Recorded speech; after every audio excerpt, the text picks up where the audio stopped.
kick to the gut. I like it. Yo, what's going on, my brother? Hey, it's Mr. Young. And it's foreign in the building. How are you, bro? I'm sleepy, bro, sleepy. This is the life of a newsreader, apparently. If you've been tuning in to Power 98 Love Songs on the morning show, cheap plug for my show, I've been reading the news alongside the regular stuff I usually do. Damn, so you have to wake up like even earlier than how you usually wake up, which is super early as it is. Yeah. Because, okay, for us DJs, right, a lot of the time we prepare the news, prepare our stories already, right? And we just, come on air, I got my co-host, we just talk shit, we shoot the breeze, kind of like what we're doing here on the podcast. But then with news, bro, news is a different story. It's like a next level of professionalism. I feel like a Michael Cole. Have to be serious, have to be like your journalistic hat must wear on. Yeah, so it's different hats for different situations. But other than that, I'm all right, dude. How are you, my friend? Yeah, I'm good. But before I talk about myself, I'm curious to know, bro, how early do you have to be in the office? And do you get to skip the morning traffic since you're there to read the morning traffic news? Okay, so I don't actually start reading the morning traffic news until 7 o'clock. So 6 o'clock is still very chill. Okay, so you can slowly make your way. It's still dark outside, but you're driving to work. Really. Well, I mean, technically, I leave the house at 5:30, 5:45 if I want to, push my luck a little bit. My show starts at 6, right? But, the first hour is very quiet, which is great. Yeah, that's cool. For me, man, I've been working, about 1 month into Property Guru, yes. Right, bro? How's it, man? Yeah, so for me, I always knew about the app, but now that I'm working in the company, I really use the app. It's a stark contrast from my previous job where I don't use the app at all. Wait a minute. What app are we? Okay, no, let's not go there. We shall not mention it on air, but it's very very interesting, bro. Because I've always I've turned 30 right recently, so this. I feel compelled to have my own place. You know what I mean? So this want and need to kind of move out is really strong. Okay.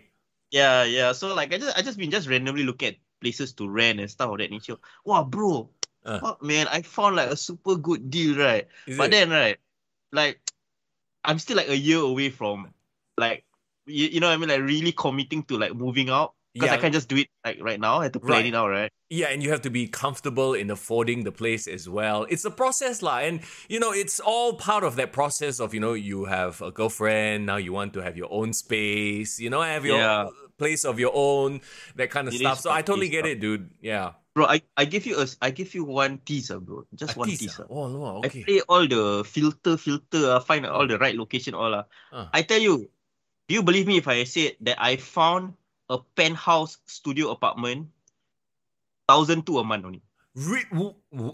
Wait a minute. Are you serious? Right beside Katong Mall. Overlooking, you can see Parkway Parade, you can see, Bro, this is the property guru employee in you speaking. Yeah, all of a sudden you're all about the locations and locations. Deals, yeah, bro. This is a different side of foreign, man. Okay, welcome, ladies and gentlemen, to Kick to the Property. The property discussion podcast. Bro, the crazy thing is, bro, right? The apartment speaking out to me. You know why? It says there, looking for single professionals to work there. And I'm like, and my workplace is freaking Paya Lebar. I'm like, wow, this is teasing me, bro. Okay. If you think about it though, if you actually save 1,200 a month instead, think of what else you could accomplish. See, that's what you're giving up. 1,200 a month. No, that's no joke, bro. That's what I was saying. Instead of paying 1,200 now, I save 1,200 for a year. Then I see what's my situation after that. Hey, bro. BTO, bro. Those are the 3 letters, not RKO. Not the 3 deadliest letters in sports entertainment. You're talking about the 3 most important letters in Singapore life. BTO, my friend. Yeah, but for those of our listeners that is not in Singapore, you'll soon get to know that this is a very important acronym here, even bigger than RKO. So yes, BTO. BTO. Let me say hello to everybody in chat. By the way, thank you so much for being here on this Tuesday afternoon. I hope everyone's enjoying their makan right now. I got my teh. I'm ready to talk about Crown Jewel. I want to say hi to Muhammad Daniel, to Irvin, to Jason, to Div Royalty. What's up, everybody? Jason says corporate foreign lah. You're no longer the people's champ. I love all the comments where do you rent out Mankind's boiler room? All the wrestling puns come into play. Yeah, man. No, I haven't turned to corporate Kane yet. I haven't become Mayor Kane, so it's all good, guys. It's still the people's rapper. Huh? Don't worry Hey, about it. remember when all your favorite wrestlers were still hustling? They were living in rundown, in cars, in shitholes. So there's no shame in while you're building up, right? Sacrificing a little bit, sacrificing the creature comforts a little bit before you get to that next level. For sure. Speaking of which, right, we gotta give a shout out to Young Rock, man. Over the weekend, they had a season premiere. Yeah, Young Rock season 3, and like I know, like not like we don't really watch it, but like I'm sure you've seen the social media posts on Becky Lynch playing Cyndi Lauper. What do you think about that, bro? Not bad, I mean, obviously it looks like Becky Lynch, but she put on the wig and everything. But her accent, the way she acted, the way she talked, I was like, wow, Becky Lynch. Maybe someone's been doing acting classes, thinking about her career after the WWE, huh? Yeah, her New York accent really not bad. I'm legitimately impressed. I couldn't hear even a hint of her Irish accent. So it was really impressive. Not bad. I mean, it bodes well for them to be able to branch out like that. We've talked about it before, right? As long as your employees, your stars become mega stars outside of wrestling. And segues perfectly into what we're about to talk about. Because in this day and age, man, it's not just about the wrestling. That's the hard, honest truth. It's about the entertainment, the media, the spectacle. Yeah, for sure. And before, I know we're gonna dive right into Crown Jewel. I know everyone's waiting for our review, but can I just say the funniest thing that I saw in the build-up to this Logan Paul and Roman Reigns match, right, is when they did the tail of the tapes and they put like the accomplishments side by side with each other. Do you see which I'm talking about? No, I missed that. Why? What did they put? Okay, so like Roman Reigns had all his accolades, like multiple-time world champion, IC champ, US champ, blah blah blah, Royal Rumble winner, blah blah, and then Logan Paul is like 30 plus million followers on Instagram. That's his accomplishment, bro. Hey, that's a tough accomplishment, okay? As someone who's trying to grow their social media, I can attest that is not easy at all. So kudos to him. But okay, so did you enjoy the build-up? The whole story of one lucky punch. Literally, this whole feud, this whole match is built on the fact that he maybe can land one punch. Yeah, I mean, everyone loves like an underdog story. Yeah. But sometimes it's a bit hard when the underdog is Logan Paul, so you can't really take it seriously, right? Yeah, and of course, Logan Paul has a bit of a reputation, not a little, there's a huge percentage of people who dislike Logan Paul, right? And probably look at this going, oh, what is he doing? He's doing the wrestling thing. And purely by build-up itself, right? They had a very weird build-up because they did the initial press conference, remember, at Las Vegas? It was like 2 weeks before Extreme Rules. Yeah. So they had the initial splash, then it got quiet for it as they shift gears, focus on Extreme Rules. And then they started building this up again. So it was a very stop-start build-up, in my opinion. Bro, do you think that Sami Zayn and the Uzi stuff kind of overshadowed it a little bit? Because that's what everybody's been talking about. Yeah, I mean, it's like a happy accident. Yeah. It's great because like instead of everyone just shitting on Logan Paul, they had that entertainment and distraction of Sami Zayn. Yeah. And shout out to Sami Zayn because like you apparently the most over guy in the whole building, but he's not even there. So respect to that. Which is crazy, right? Okay, he wasn't at Crown Jewel. It's because of some sort of political thing, or I heard different stories and stuff like that. Yeah, I'm not too sure what is the real story. I think he's never came out and like publicly given a reason why. Yeah. But like the main reasons, like the main stories is of course he's of Syrian heritage. Yeah. So Syrian and Saudi Arabia, they're politically like heavy, like they have their enemies in a way. Right. So that's one. Yeah. That's also one of the reasons that MVP wasn't there, right? Alright, no, MVP and Sami, apparently both of them are former Muslims, and I think they became atheists. I'm not sure about this. These are just stories that I see running around, so I don't know whether Saudi Arabia will look down kindly on that. But again, from my understanding, right, it's like as long as they are non-Muslims, their jurisdiction doesn't really apply to non-Muslims. Exactly. So I do not know what it means if you're Muslim and become non-Muslim. So I don't know how that works. So and the crowd was cheering and calling out for Sami Zayn. I mean, how crazy is that? that, you know, Yeah. if you think about it from that sort of a point of view, right? Like, people love him for what he's done as opposed to all the other stuff, which in it of itself is actually quite a big deal if you think about it. Yeah, so the thing about it is, right, politics aside, right, and these are Saudi Arabian wrestling fans, they just like Sammy for what Sammy did in the ring, and like they don't really care about the background or whatever it is that it come from, right? Okay, to be fair though, I will say this. The fact that Sami Zayn wasn't there, I think actually helped the match and helped the build to it. Because at some point, right, you have to realize, I felt anyway, like, okay, it's kind of, the comedy is kind of taking away from the quote-unquote seriousness of Roman Reigns and what he's about to do and how he's about to go in there and deal with this lucky puncher.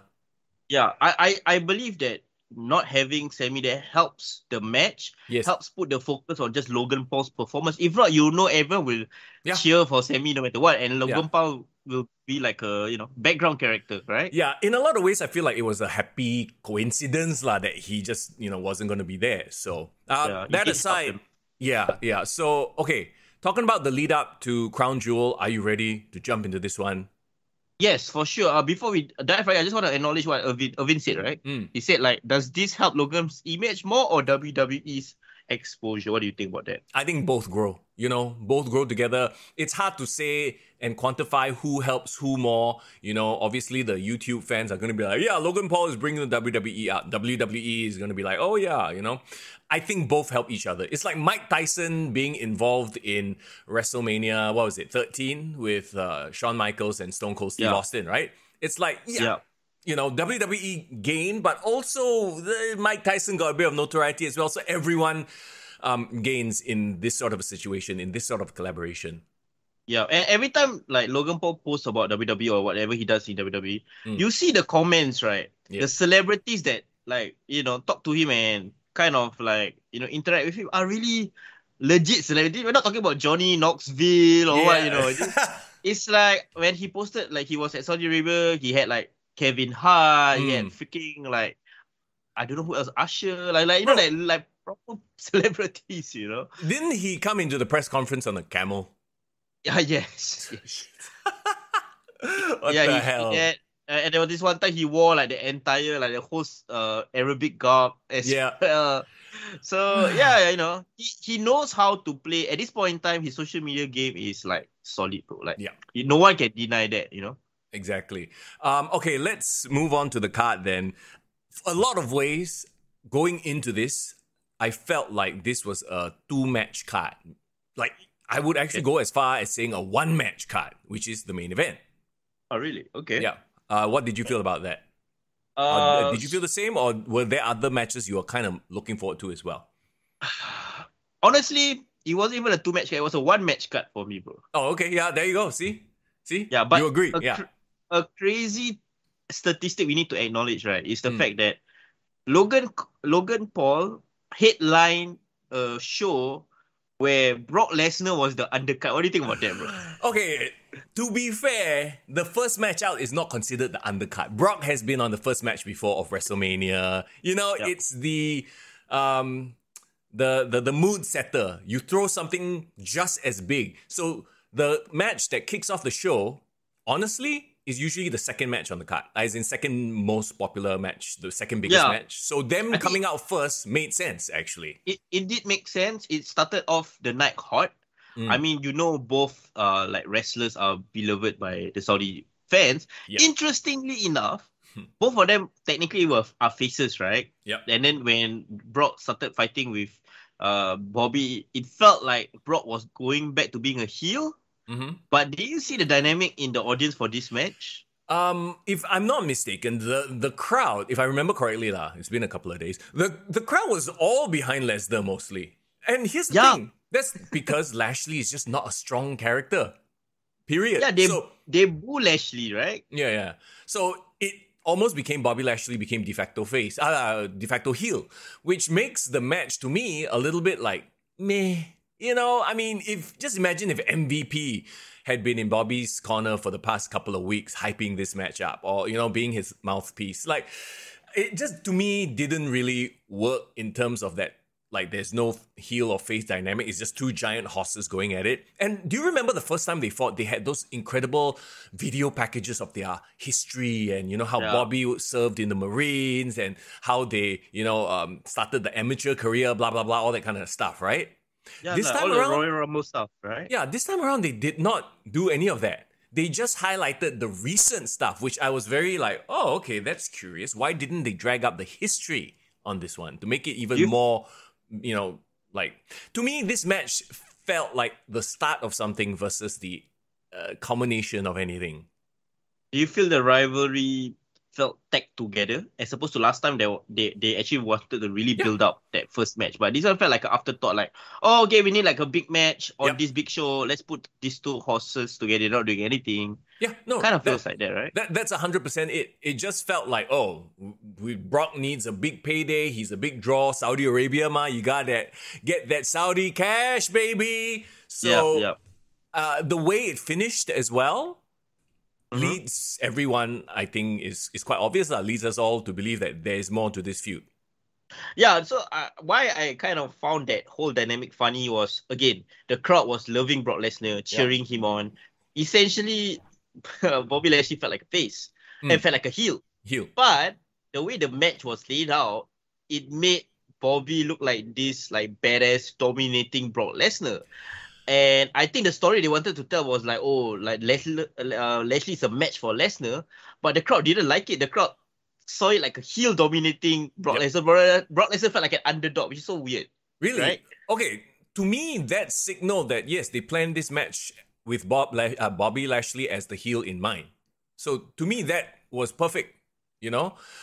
It just didn't feel right because Bobby was a face just a few weeks ago, and then now just because he's going up against Brock, he has to de facto be a heel, and he's had zero heat behind him as a heel because he can't really cut heel promos. You know, you don't have a manager for him, so yeah, there you go.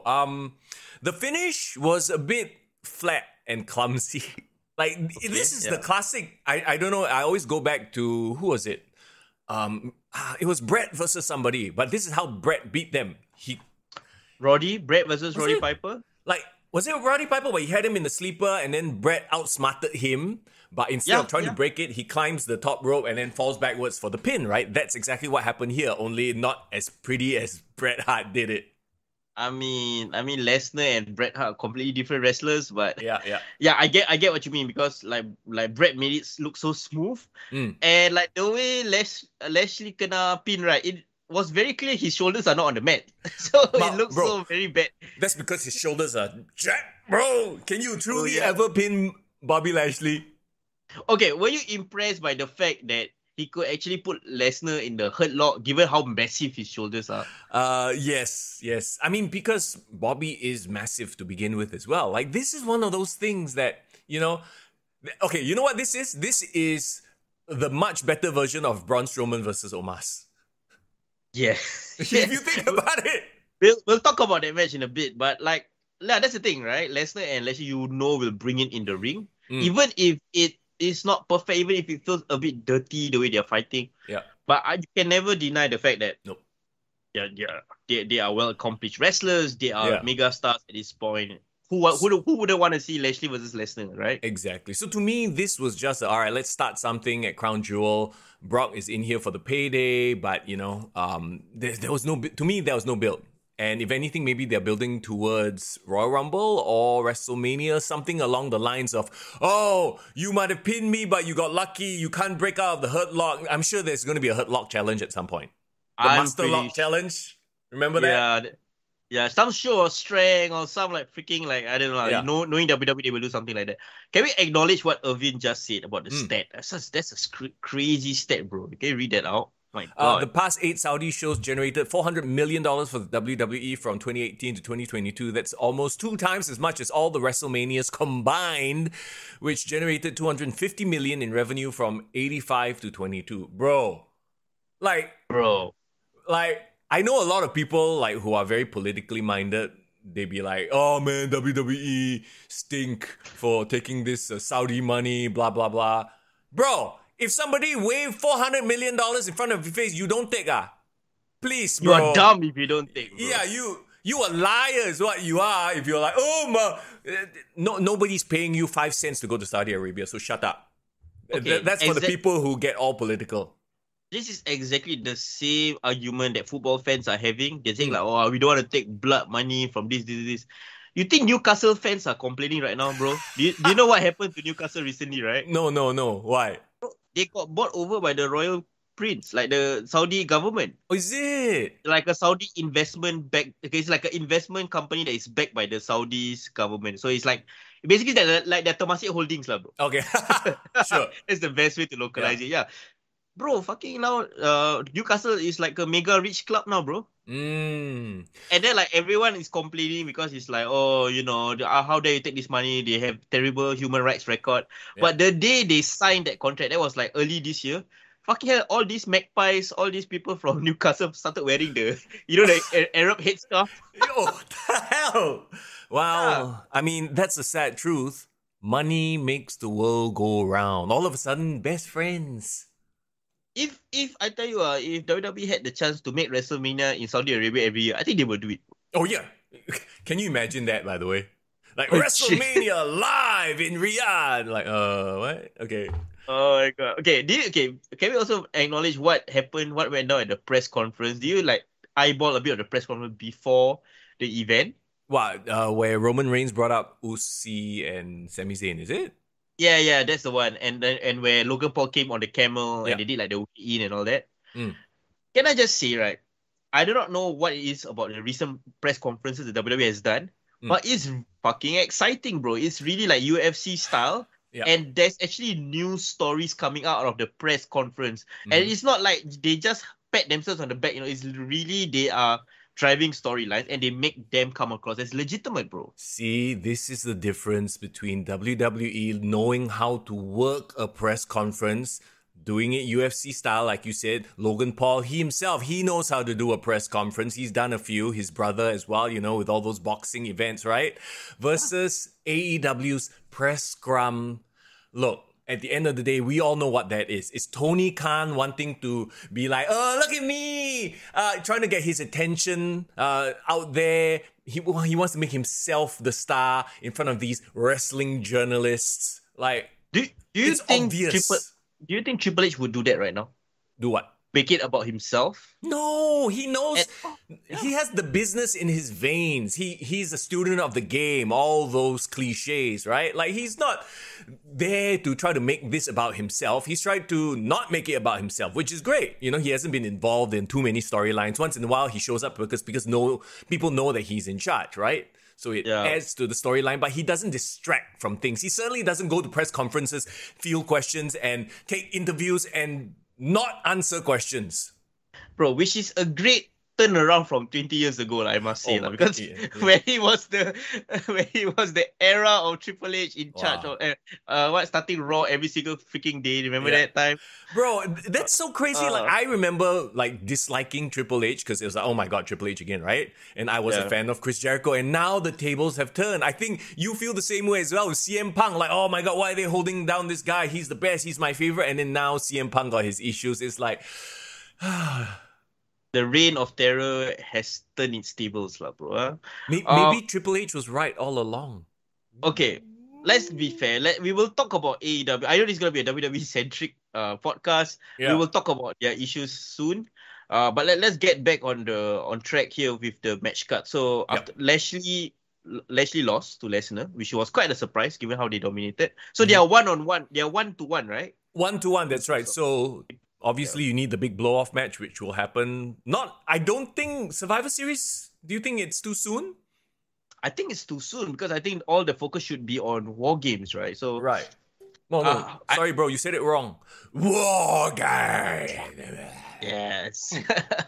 Okay. Well, I think if they stretch it out enough, and there's Lesnar and Lashley not doing anything much. Do it WrestleMania lah, bro. Wow, that's quite a wait, you know. That's like how many 5 months away from WrestleMania? Yeah, but knowing Lesnar, I think he's like, bro, just put me at WrestleMania. I don't care. Old school, bro. Old school. Yeah. This is like Triple H versus Scott Steiner all over again. 1 week I'm wrestling. Next week post down. Next week fucking farm challenge. You go to Brock Lesnar's farm and see him throw bales of hay around, lifting cows. That's it, bro. Bro, there's a precedent to it. Remember this time last year's Crown Jewel, what was the main event? Wasn't it Roman Reigns versus Brock Lesnar? Yeah. And they managed to stretch it out all the way to WrestleMania this year. So, hey, it's been done before, right? Div Royalty says, I've been saying Triple H was right all along. If only I could see those internet fans that flame me on message boards for supporting him. Oh! See, okay, my God. Yes. Here's the thing. And this is something I truly believe, right? When you are you are an up-and-comer and you are sort of playing the political game, you can be very cutthroat. I think Triple H was. I think HBK was. The Clique, they have very infamous stories, right? But as you mature within the business, you realize what is good for the business. And let's face it, at the end of the day, now because he is married to Stephanie, he's in the family, the business is his. I mean, his family is his business. So he's got to do the right thing. He can't do it for himself anymore because now everyone else is looking at him going, you're the head guy. So he's definitely matured. Versus a Chris Jericho, a CM Punk, who's always been sort of like the guy on the outside. So I feel like they have a chip on their shoulder still. Mm-hmm. That's why now you see all this other, shenanigans with those guys. Essentially, their reign of terror is later on in life. So you're saying that Triple H got it out of the way early in his life? Yeah. Now he chill a bit. He okay, I don't need all this drama, right? Like HBK also, he havoc like nobody's business before WrestleMania 13, remember? And then he comes back, born again, and he's like the best guy now. Bro, this can be a very interesting commentary on parenting styles, bro. I mean, if you link it to parenting and child counseling, if you think about it, don't you realize, right, all the people who go through a lot of shit when they were growing up, all this hardship, and they do all the havoc, by the time they're in their mid-20s, they're fucking mature, they're ready to settle down, bro.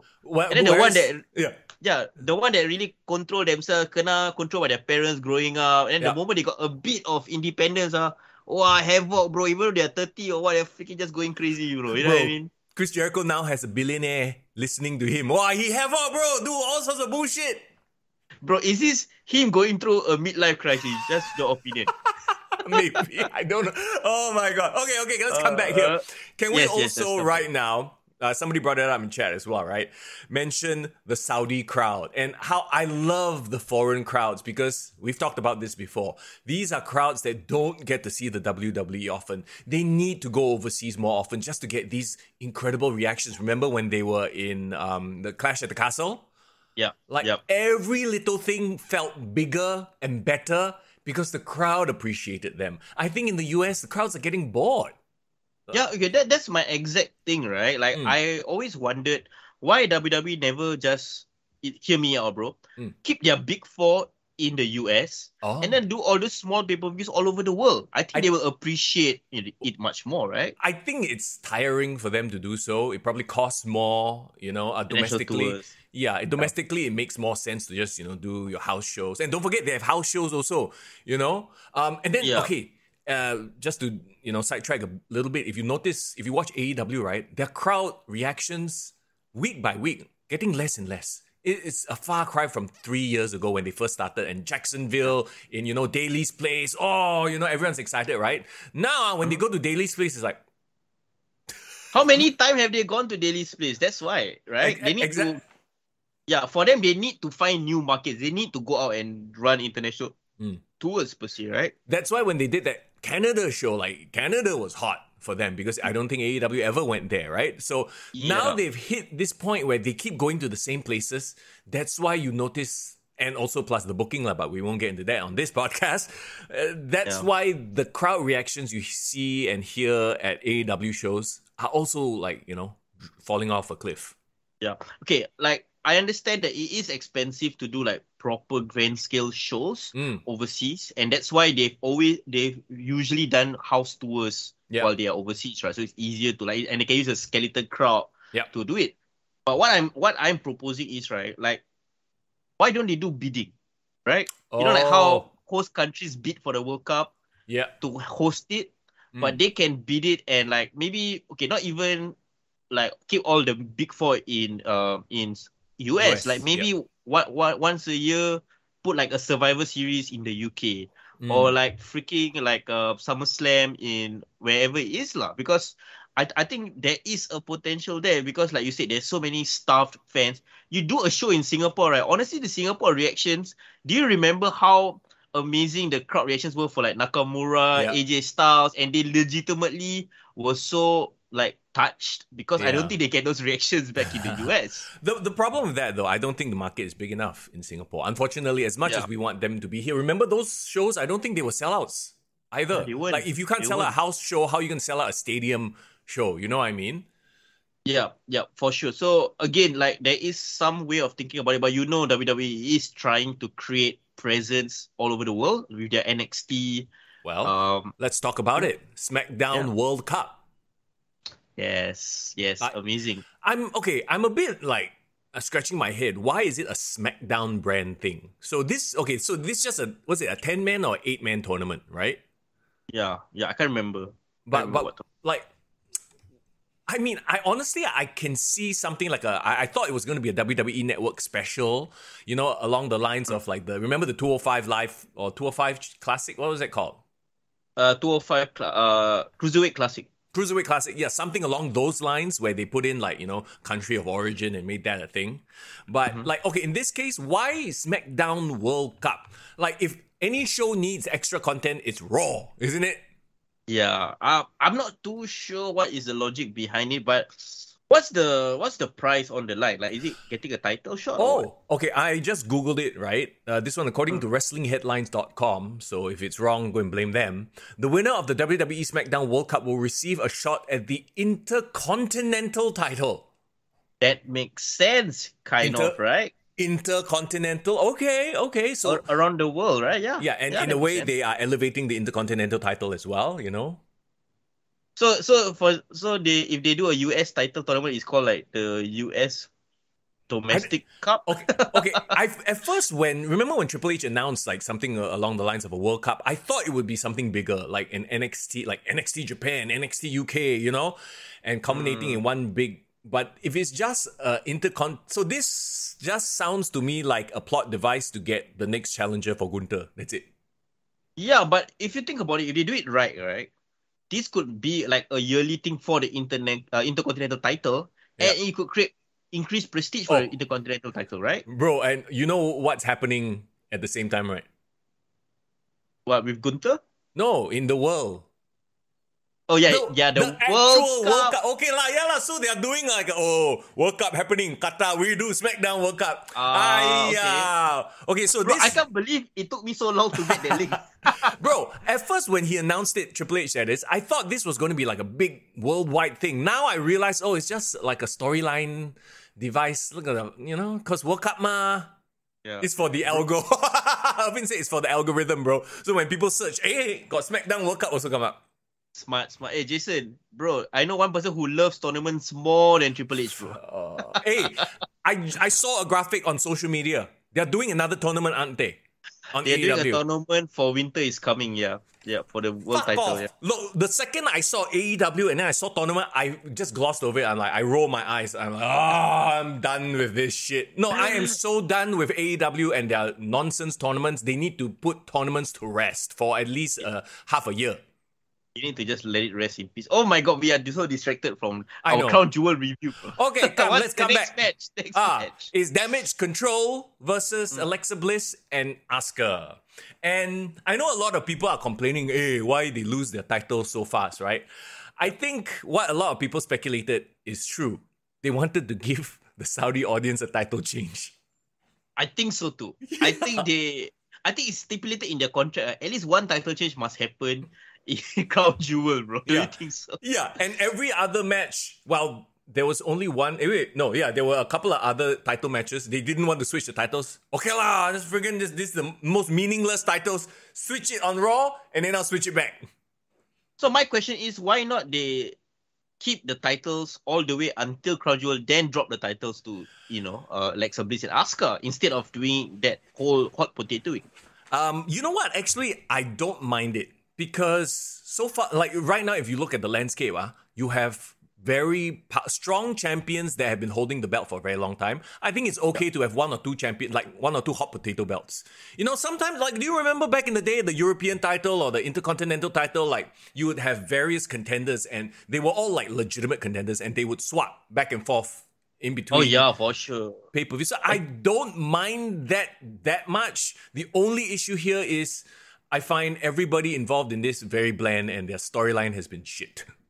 Yeah, like but one thing that interests me and intrigues me was, do you see the opening title card, like when the WWE intro came in? Didn't you see Sasha Banks and Naomi appearing there? Yeah, well, I mean, isn't it already public knowledge that they are going to come back?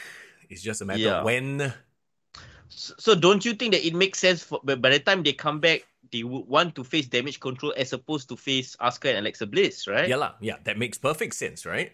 So you got face versus heel team. And obviously, you know, there was that promo that Alexa and Asuka were doing backstage, and all of a sudden the Fiend or the Bray Wyatt's logo showed up on the TV, and then Alexa's like, whoa. So is she going to go through a character change? Obviously she needs to, because who was it that brought it up? Was it you? I think that right now Alexa Bliss is as bland and pointless as it gets, unfortunately. It's one of our Discord members, I think. Yeah. So I can't remember who exactly, but yeah, you're right. When she did the whole therapy thing, I thought she's gonna come back and, like, you know, get back to her old goddess self. Yeah. But she's like this weird in between. She's like this happy-go-lucky girl, and that's like the most boring Alexa, unfortunately, is when she's nice. It's like they literally have nothing for her. And then Asuka, also another one. She's so bland. She's just, for someone who's so colorful and loud, she's actually incredibly bland as a character right now. Very weird. And again, that just goes to show, image and like the look is one thing, but if you have no story going for you, it's hard for the wrestling audiences to, like, you know, be connected and invested in you. Right now, right? The reason why Alexa is still popular is because there's so many sims for her, and like they will just love her no matter what, right? I put my hand like admit where the Alexa shrimps at. Put your hands up right now. Take your hand away from your crotch and put it up right now. I am a casual sim. See, I put up both hands to show that my hands are doing good things right now. Yeah, so like that's the reason, right? It's like you support your favorite wrestler no matter what, but you can acknowledge that, they're not really doing anything with your favorite wrestler. So I do hope that there is some revelation happening with Bray Wyatt and Alexa, because that people complain about her time as the Fiendess, as they say it. Yep. But she was prominent, doing great work on television, and she actually could pull it off. So why not, right? Yeah, oily hair and everything, huh? Okay. Yeah. Sotong squid sauce all over the face. Damage Control to me is quite bland right now. Also, Dakota Kai and Io Sky, something needs to... Remember when Io Shirai was the baby face, and then we were like, oh, she's kind of bland, and then she turned heel. Now she's already heel, but she's a bland heel. So, like, I don't know what it's going to take to make Kai and Sky interesting right now. Keep her gear black. Let her play her old music, because that anime, Mafia music was the bomb.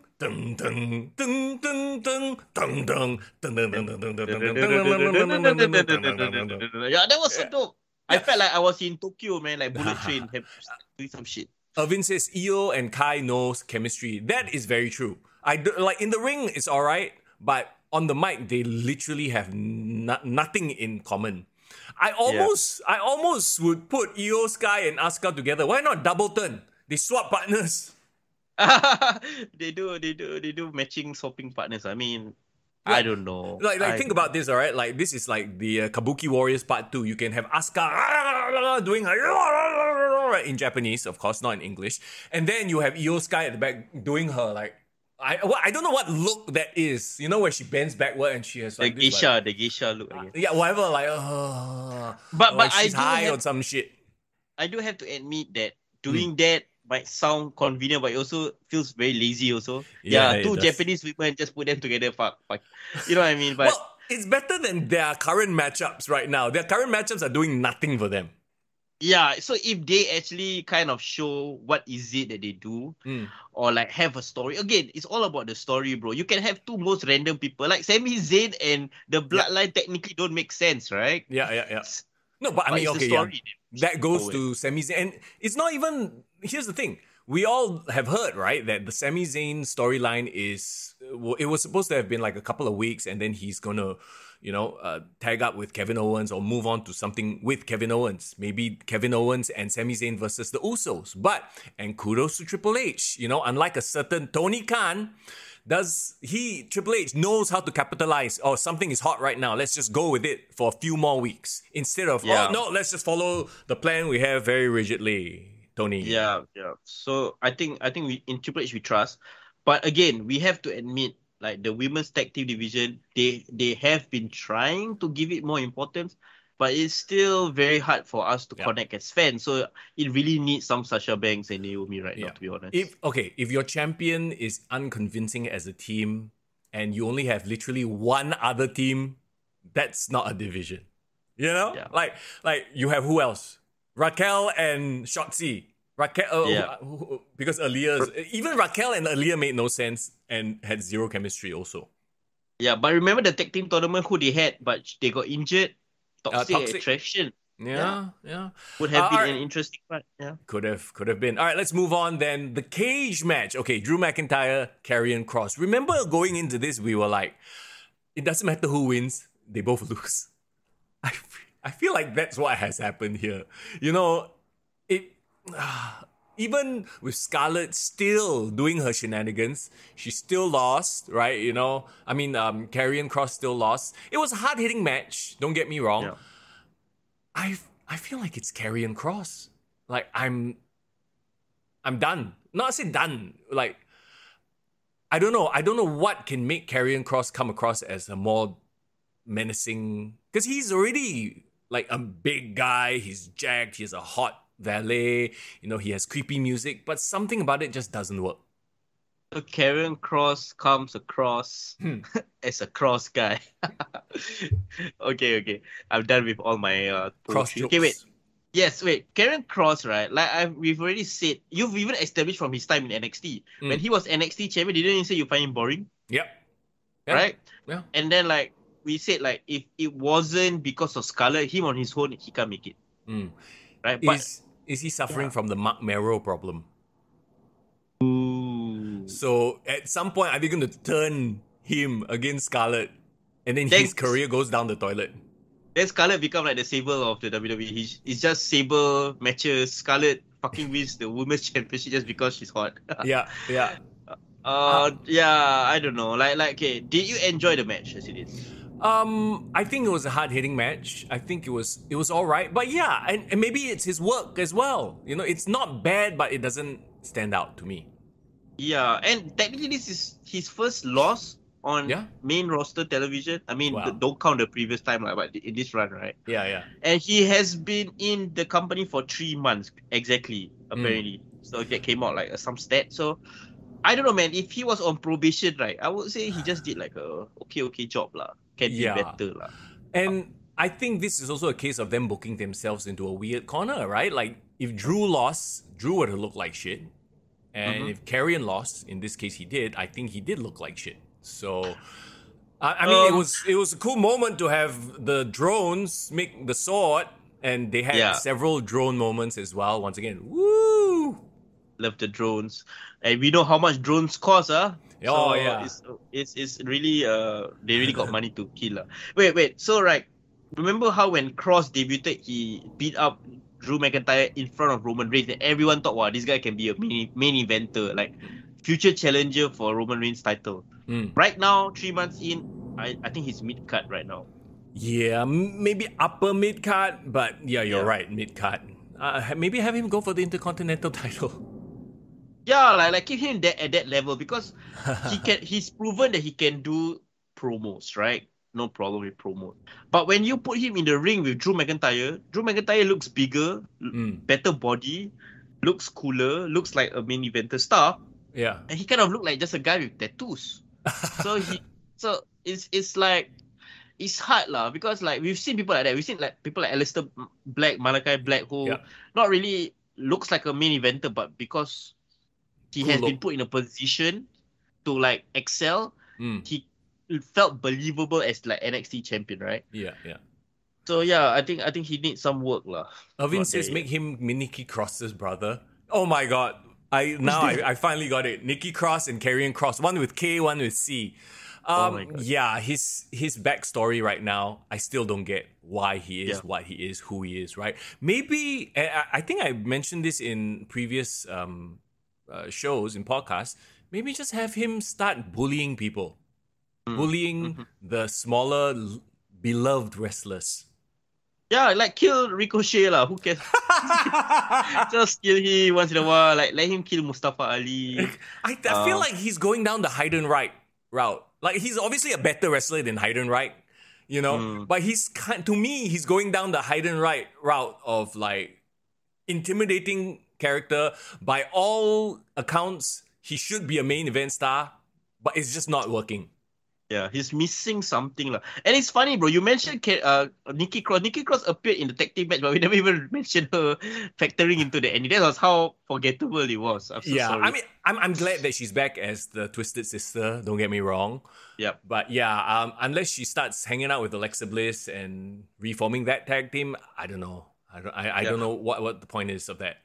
So who said Jeff Hardy job for nothing? Maybe Jeff Hardy winning was the right call lah, because like for what he jobbed for Karrion Cross, doing what she's gonna do. Yeah, right. Okay. But guys, like I just really want to know like the listeners' opinions. Like, are you high on Cross, or like you also agree with us like that he's bland and not there lah? I think nobody has said anything about Cross, and that's the worst. Nobody has vehemently defended him. Yeah, nobody loves him, nobody hates him. And that's actually the worst spot to be in, right? Where nobody just cares. It's just crickets. Oh, that's tough, man. Especially if you're trying to make it in like world of entertainment and media. Like, yeah, no one cares. People are just sitting on their hands. Sekali, the trick is to strip away all his gimmick, all his pyro entrance, stuff like that, and just have him be like this MMA guy. Remember on NXT he was like an MMA guy, but he got the fall and praise. Like, yeah, it's the same problem as I had with his character in NXT. You have the look, but you don't have the why are you like this. And I thought he was good at storytelling. I thought he was good at explaining his character, right? No, yeah, but I think he falls into that same category of people like Malachi Black, who, he a bit shook Sindiri into his own mythology and nobody else gets it. Everyone's like, what the fuck is this? Yeah, and it's not like he has Bray Wyatt's, and we'll get to Bray Wyatt in a bit. It's not like he has Bray Wyatt's talent. Like, Bray Wyatt has a very, very special talent. I get it. He can promo and people will believe it, even though his storyline, his current feud is nonsense. He can still draw people in. Karrion, not so much. No. Yeah. He only cut that one promo when he came back that I was really intrigued when he said like it's time to change the timeline. Like I really felt like, oh, okay. It's basically like an alternate universe with him destroying everything. You know what it is? He uses cool phrases, very meta phrases, but then after that, nothing. No, there's a lot of cool substance, but no meat. There's a lot of flavoring, but no body. Yeah. I wanted to say, make a joke, like I would say, like it's like a sex life, like he got no existent sex life. A lot of promises, but then like cannot deliver the goods at the end. You know what I mean? But then you look at Scarlett, so I'm like, at least he's already won in life, so whatever lah. Huh? Yeah, it's just us being being thrust at him. Who does he really care what we think? No, Div is like, Scarlett also needs to be more than the supportive wife. Oh my, I never thought of Scarlett as the supportive wife, but it makes sense, right? Okay, how's this for a storyline? Scarlett does a tell-all. Like, the Scarlett one day, she does like a backstage thing, like, like a sit-down with JR, but there's no JR, like a sit-down expose, and she's all like, actually, I'm not into this weird bullshit lifestyle. It's this, I just want to be supportive wife, and cater to his wild, dark fantasies. Actually, I just want to be soccer mom. How about that? No, bro, I tell you, I've watched Scarlett Bordeaux when all the way when she debuted on Impact, right, bro? She on her own is a star. She can promo. She can be this like sex vixen and like fuck you up. Like he really can be this generation Sable. My thinking is they purposely is like keeping her quiet or like underutilizing her because they're trying to highlight Karrion Cross. if you know that Karrion Cross has been given this opportunity and he can't really deliver, fuck it. Like let her be this vixen that overshadows Karrion Cross. Okay, what about let her be that wife that basically brings up the husband lah, you know? So like instead of like, ditch the supernatural gimmick because it makes no sense. You already have Bray Wyatt doing spooky shit, and in his character, it doesn't make sense for him to be doing the apocalypse time is now, blah blah blah, all that bullshit, right? So have him use his wife to mind game other, like, you know, the Guys. people that he's feuding with, yeah. And then, like, you know, have her mess with their mind, and then that's how he gets his wins, that kind of thing. Yeah, does that make more sense? That's what they were doing at the beginning. I don't know why they dropped it, because remember there was periods where it was like who was it? Was it Drew McIntyre? And then like suddenly just Scarlett just came and talked to him, and then she was the one delivering the message. Yeah. Be that kind, like she like really the harbinger of like doom lah. No. Like, Get rid of that shit. Harbinger of doom, all this bullshit. No more. Have her be the conniving manager who literally outright flirts with Roman Reigns. How about this? I'm going to pitch you a storyline right now. We have Scarlett, smoke show, hot as F, right? Goes and starts trying to get in with the bloodline, telling whispering secrets into Roman Reigns' ear. Actually, I want to get away from this Karrion Cross, you know, lousy husband, blah, blah, blah, blah, all that kind of stuff, right? Really, like, you know, and that's how you create sort of that dissension. You know what I mean? So she's the shit disturber.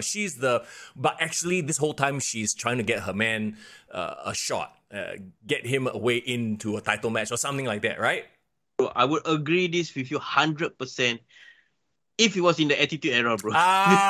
You don't see. Here's the thing. I'm not saying go up to Roman Reigns and show her tetes. Like, come on, like this is 2022. You can have subtle storytelling. You know what I mean?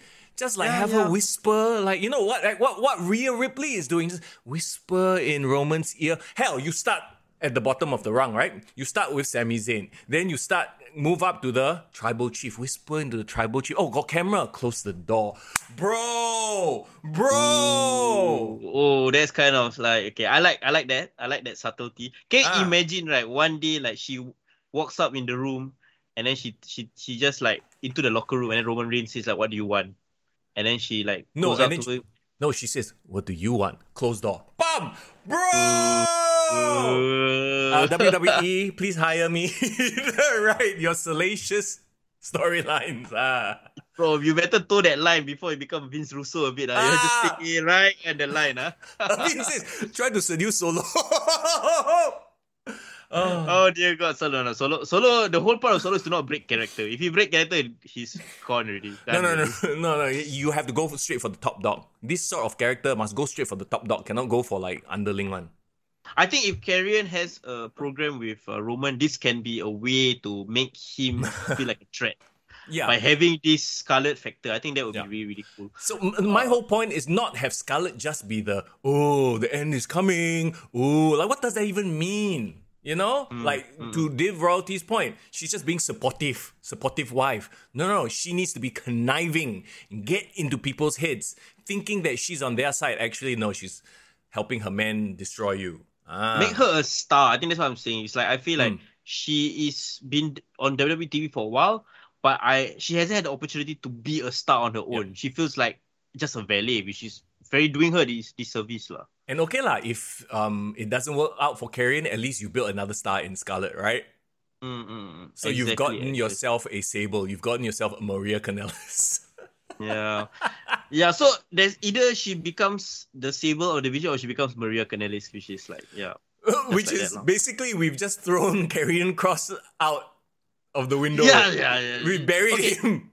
You put both of them together, I tell you, no one is gonna be looking at Karrion Cross. Yeah, you ask Deep Royalty. Whether she wants to look at Karrion Cross when there's Scarlett there. Okay, fine. Let's move on then.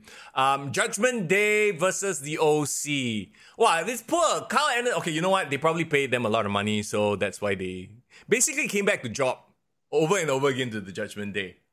Who cares when you're getting Saudi money, bro? Yeah, I think the whole point of this is to put the Judgment Day over, as they should, right? Being the hot new, quote-unquote, hot new faction. Yeah. Okay.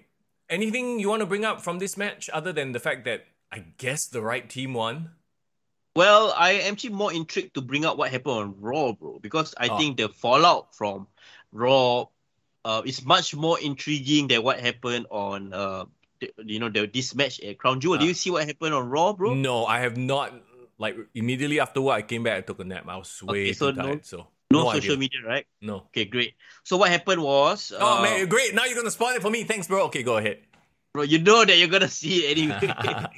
Okay, I think it's worth checking out. Not watching the whole Raw, but I think it's worth checking out. So like Seth Rollins, which is conspicuous by his absence. I think it's first time he didn't attend a Crown Jewel. So that he was sorely missed on the show, I guess. But he came out on Raw. He did his US Open Challenge. One person that came out was Finn Balor. Okay. Yeah, so Finn Balor was saying, hey, because of you, you ruined my entire run, blah, blah, blah. Because he was the one that lost the title, the Universal title to him, right? So he wanted to challenge him for the title. And before that match could happen, the OC came and interrupt, right? Typical. So like now it's like the faction facing against each other. Seth Rollins skidded slimily out of the picture. And then AJ Styles said, we figured out how to beat you guys. The issue here is not beating you like 3-on-3 because we could do that any day of the week, but it's because you guys have Rhea Ripley on your side. Yeah. So we figured out a way to deal with the Rhea problem. So they brought back a formerly fired superstar to be the female enforcer of the OC. Can you guess who it is? Formerly fired. Yeah. Okay, it's not Sarah Logan. Sarah Logan is back with the with her husband. What's the Viking Raiders? I can give you three clues. Married to a superstar that is in AEW right now. That's first clue. Married to a... Chat, don't help. Chat, don't help. Wait. Did they bring back Lana? Oh, good guess, but no. Oh, okay. Whoo, thank goodness. I can't imagine Lana all of a sudden. She's the solution to the Rhea problem. Like, huh? Yeah, okay. She's married not that. Okay, I give a second clue. Second clue. She is not related to any of the OC, but she made her name in NXT. She didn't do well on the main roster, let's put it that way. Made her name in NXT. And she was released recently, and the husband is in AEW. I can't, bro. I can't. Who is it? Okay. Okay, one more clue. One more clue. One more clue. One more clue. You know already who it is. She was from Retribution. Mia Yim. Yes. Oh, Mia Yim is married to Keith Lee, right? Okay, there you go, Mia Yim. Oh, okay. That's underwhelming. I was like, what big name? Okay, Mia Yim. It's not a big name, it's a normal name. But the crowd agreed with you, Mr. Young. So the crowd was like, the crowd went mild. Because okay, to be fair too, like on the main roster, she was nobody. She was what was her name even on the main roster in Retribution? Renegade. I don't know.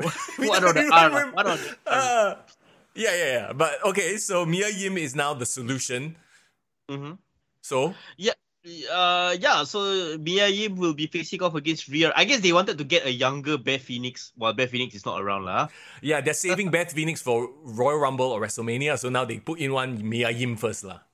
Yeah. So now Mia Yim is gonna be hanging around with the OC. I mean, she did kind of color coordinate and like look like the part, but well, who's really looking forward to Mia Yim versus Rhea Ripley, bro? I mean... whatever lah, if anything, new faces are always good. It keeps the product fresh. And since, they just made like however hundreds of millions of dollars, okay lah, just throw out some contracts here and there lah. What's it to them, right? Yeah, exactly, right. So, well, that was the most interesting part about the match from Crown Jewel, because the Crown Jewel match was completely forgettable. Yep. Because, and also you have to remember that the OC had been picking up loss after loss after loss before this, and now they lose again at Crown Jewel. So if this was just to drive the fact that, they were going to push a Mia Yim Rhea Ripley match or some sort of a multiple men-woman match, I'm like, okay, I guess, but I guess it's something for the Judgment Day to do before they line the Judgment Day up against somebody else. And that somebody else is Edge and Beth. Yeah. Until the Edge and Beth situation happens, right? You know what needs to be done? What? Rhea needs to go after the women's title at least once. Yeah.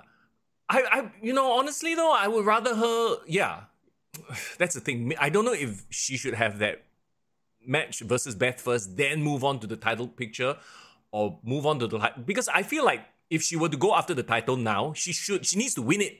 She doesn't just need to go after Bianca. She needs to win the title and then defend the title against Beth. That doesn't work, right? Are you telling me save the Rhea title win for WrestleMania? I see, unless Rhea versus Beth is the WrestleMania match. Yeah, so like Rhea versus Beth WrestleMania match, I think I'm fine. But I think Rhea has nothing else that she can do other than beat up men until she does something like significant, which is go for the women's title, right? I mean, Irvin suggests Beth screws Rhea out of the title, so yeah, maybe she can have that match with Bianca. But then, okay, how about this? Wait, I had it in my mind and I forgot already. Okay. Rhea versus Beth at Rumble, then Rhea versus Bianca at WrestleMania, and Rhea has her moment when she wins at WrestleMania. Yeah, I want a Rhea road to WrestleMania. Yeah. Honestly, I will be the first to campaign for Rhea to lose the match to Beth because like Beth kind of gets a revenge back, right? Yeah. But then enters the Royal Rumble and wins the Royal Rumble. Oh, okay. That's one way to do it. I would just book her to beat Beth. Like, yeah, it's going to be a back and forth, but I want Beth to pass her the torch, right? And then have her be like, you know what? I've beaten legends. It's time for me to go after the title. It's time for me to focus. Enough of this Dominic stuff. I mean, well, she's still going to be with Dominic lah. But then, let's not forget, Dominic versus Ray has to be a WrestleMania match too. Yeah. So like, I can foresee the Judgment Day going after different things.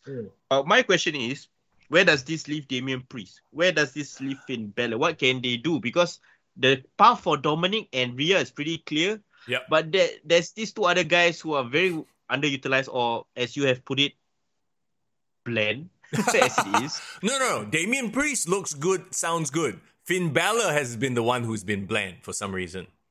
Yeah, Finn Balor, his best time was like the Prince in NXT lah. Like, yeah. I think maybe that was his level lah, bro. Maybe he's just meant to be doing indie stuff or New Japan stuff. Ooh. Maybe WWE is not really. Maybe he's okay. Like, is it wrong for me to compare him to AJ? Zayden, what's up? Just compared. Suggested Finn versus AJ. You know, AJ. Yes, he had that main title run, but after that, it's like. He's like one of those guys. He's like a Dolph Ziggler. You know, you give him a main title run because he clearly deserves it. He holds on to it for a while. He has that moniker of former champion. You know, he's a good hand, a good worker. He can put anybody over, make other people look good, right? Yeah. And maybe that's his lot. Like, he was the first Universal Champion. Nobody can take that away from him. And he'll, from then on, be the guy who makes other people look good. If Finn versus AJ goes to WrestleMania and they did what they did at Crown Jewel and acknowledge Bullet Club, yeah, I think it will be a nice little match to cater to those fans, right? Then what about Damian Priest? Oh man, okay, I like Damian as a mid-card champion. Like, I really like his US title run. Yeah. You know what it should be? What? Damian Priest versus Bad Bunny.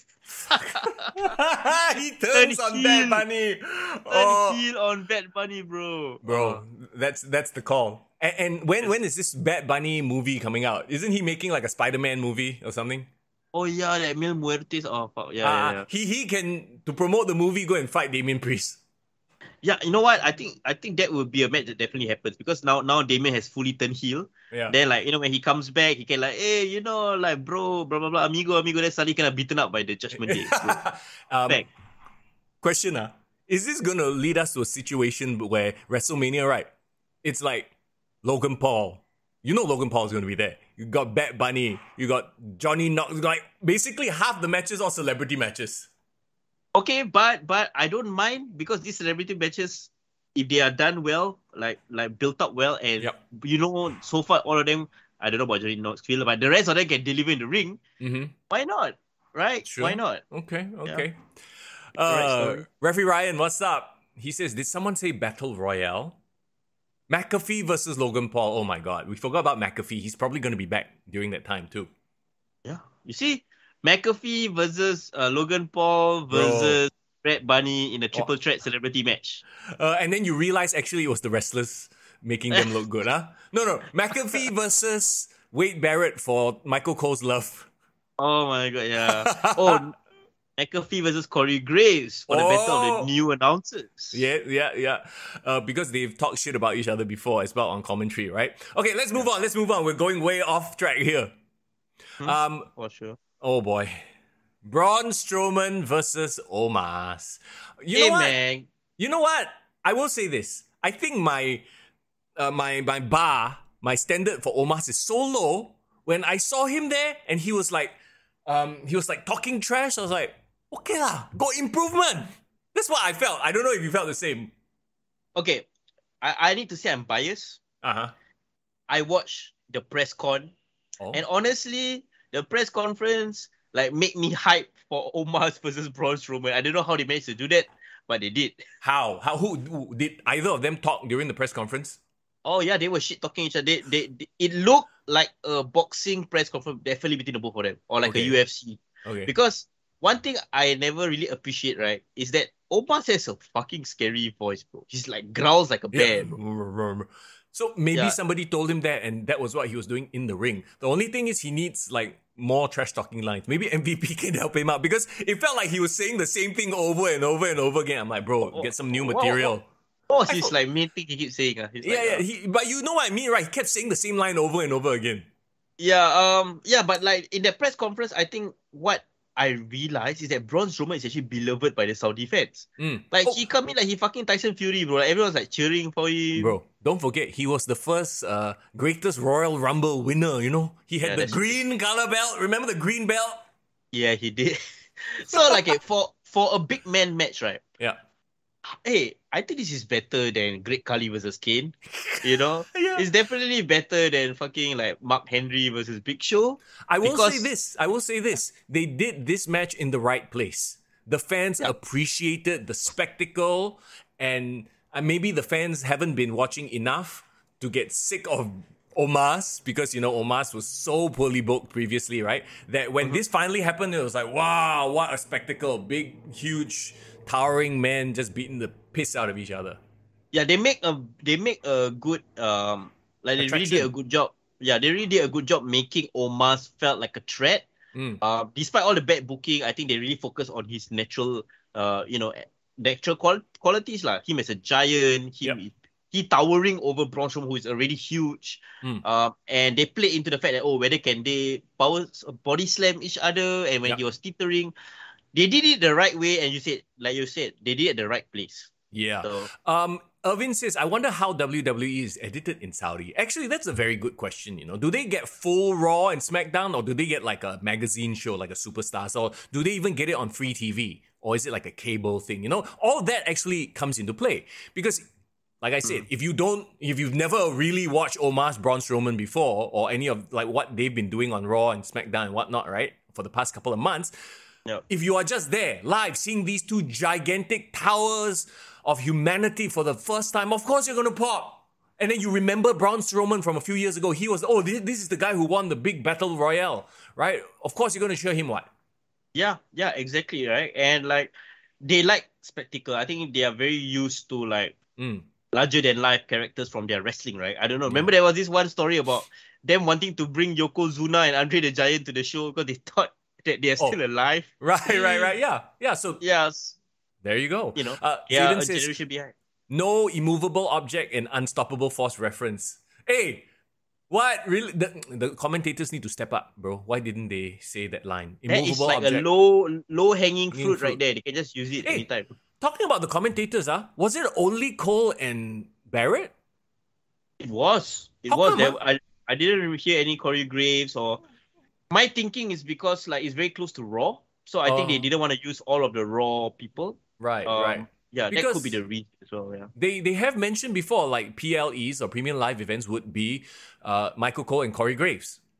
Just two of them only, calling all the matches. So I was actually very surprised when I heard Wade Barrett's voice. I mean, I enjoy Wade Barrett's commentary, don't get me wrong, but I was like, how come it's Wade Barrett? Yeah. I didn't take me away from the event though. I really thought like their chemistry is fine. And Wade Barrett has this very nice gravitas to his voice. It makes the matches feel very professional and very like well done. Yeah, and But he's also a former wrestler who's had, matches and championships and stuff like that. So he brings with him a sense of legitimacy as well. Can't forget the Nexus, bro. I mean, that was one interesting period in WWE. Wait. Did you see what Braun Strowman tweeted or not? No, what did he tweet? Oh, you didn't see what he tweeted, bro. No. Oh, he stirred shit, bro. So he stirred shit on Twitter because after the match, he said that, oh, look at this. 2 giants could produce a 47 5-star match. We are much better than all these flippy floppers. Okay, so hold on.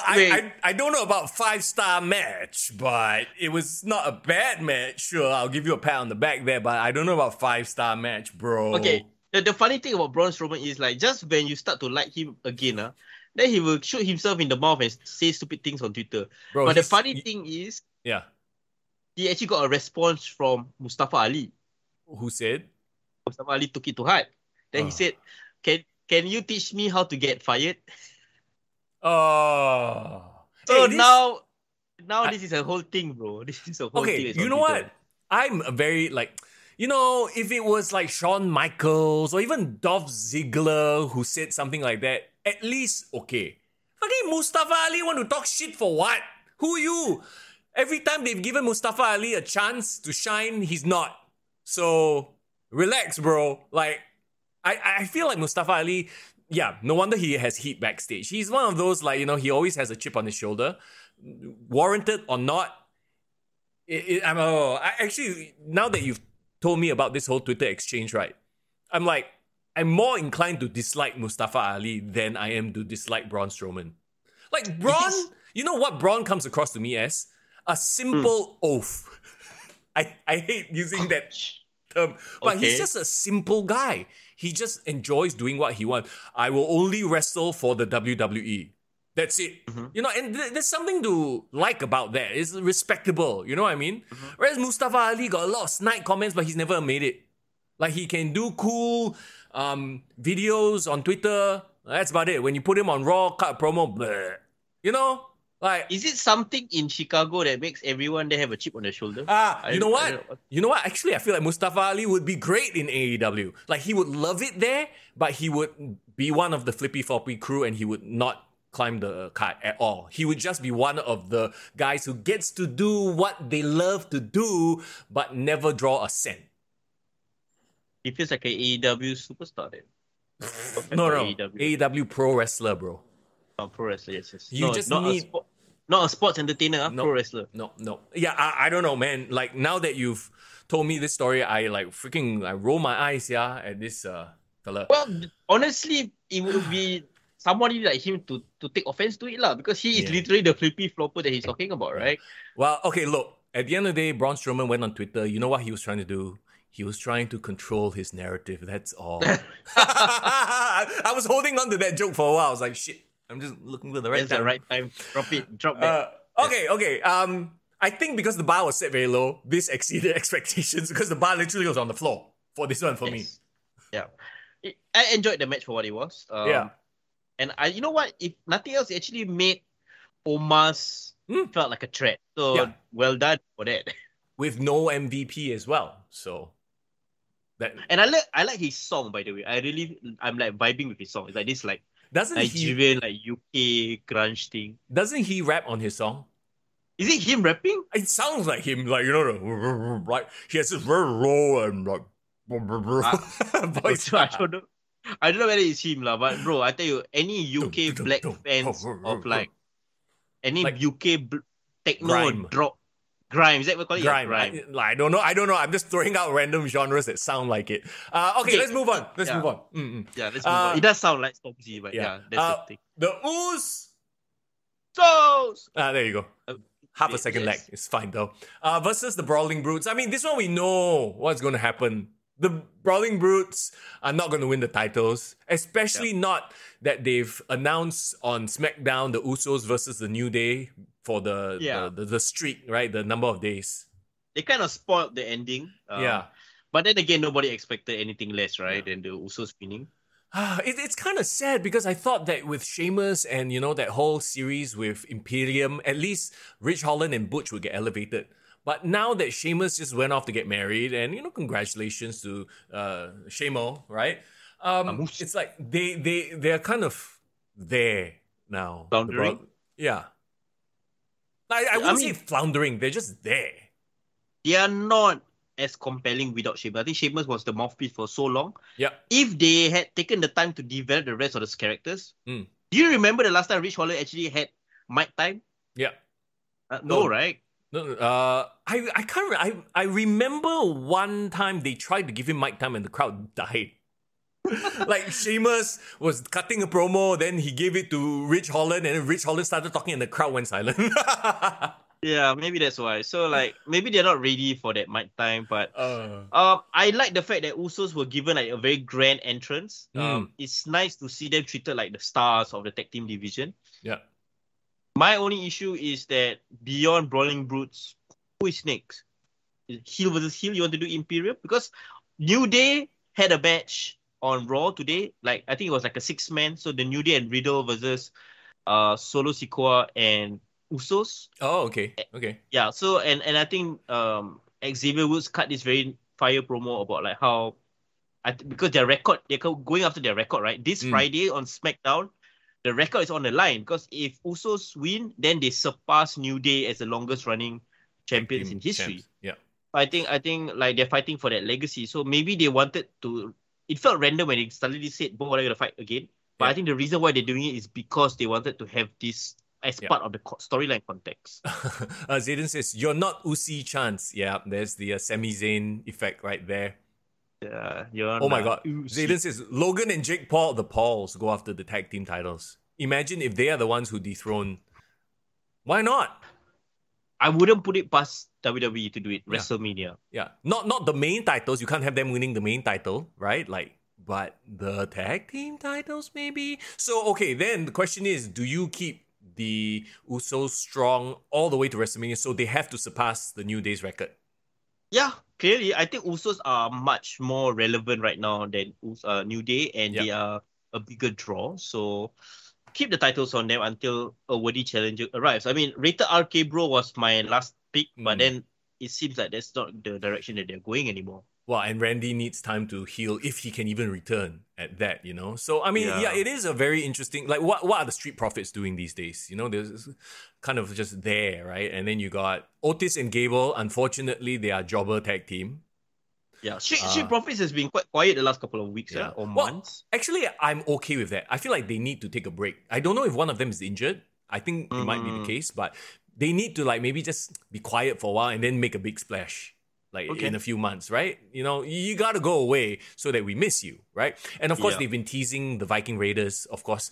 I don't know why, but it's like, here's the thing about the Viking Raiders. They show their stupid vignettes and boom, boom, boom, like macam like Viking camp or something like that. Like God of War. God of War, Ragnarok, the new game launches at midnight, bro. I'm excited. Oh, shit, tonight. Okay. That was like a cheap God of War plug, man. Thanks. I know. Where did that come from? But I'm going to the launch tonight. Actually, the PlayStation launch.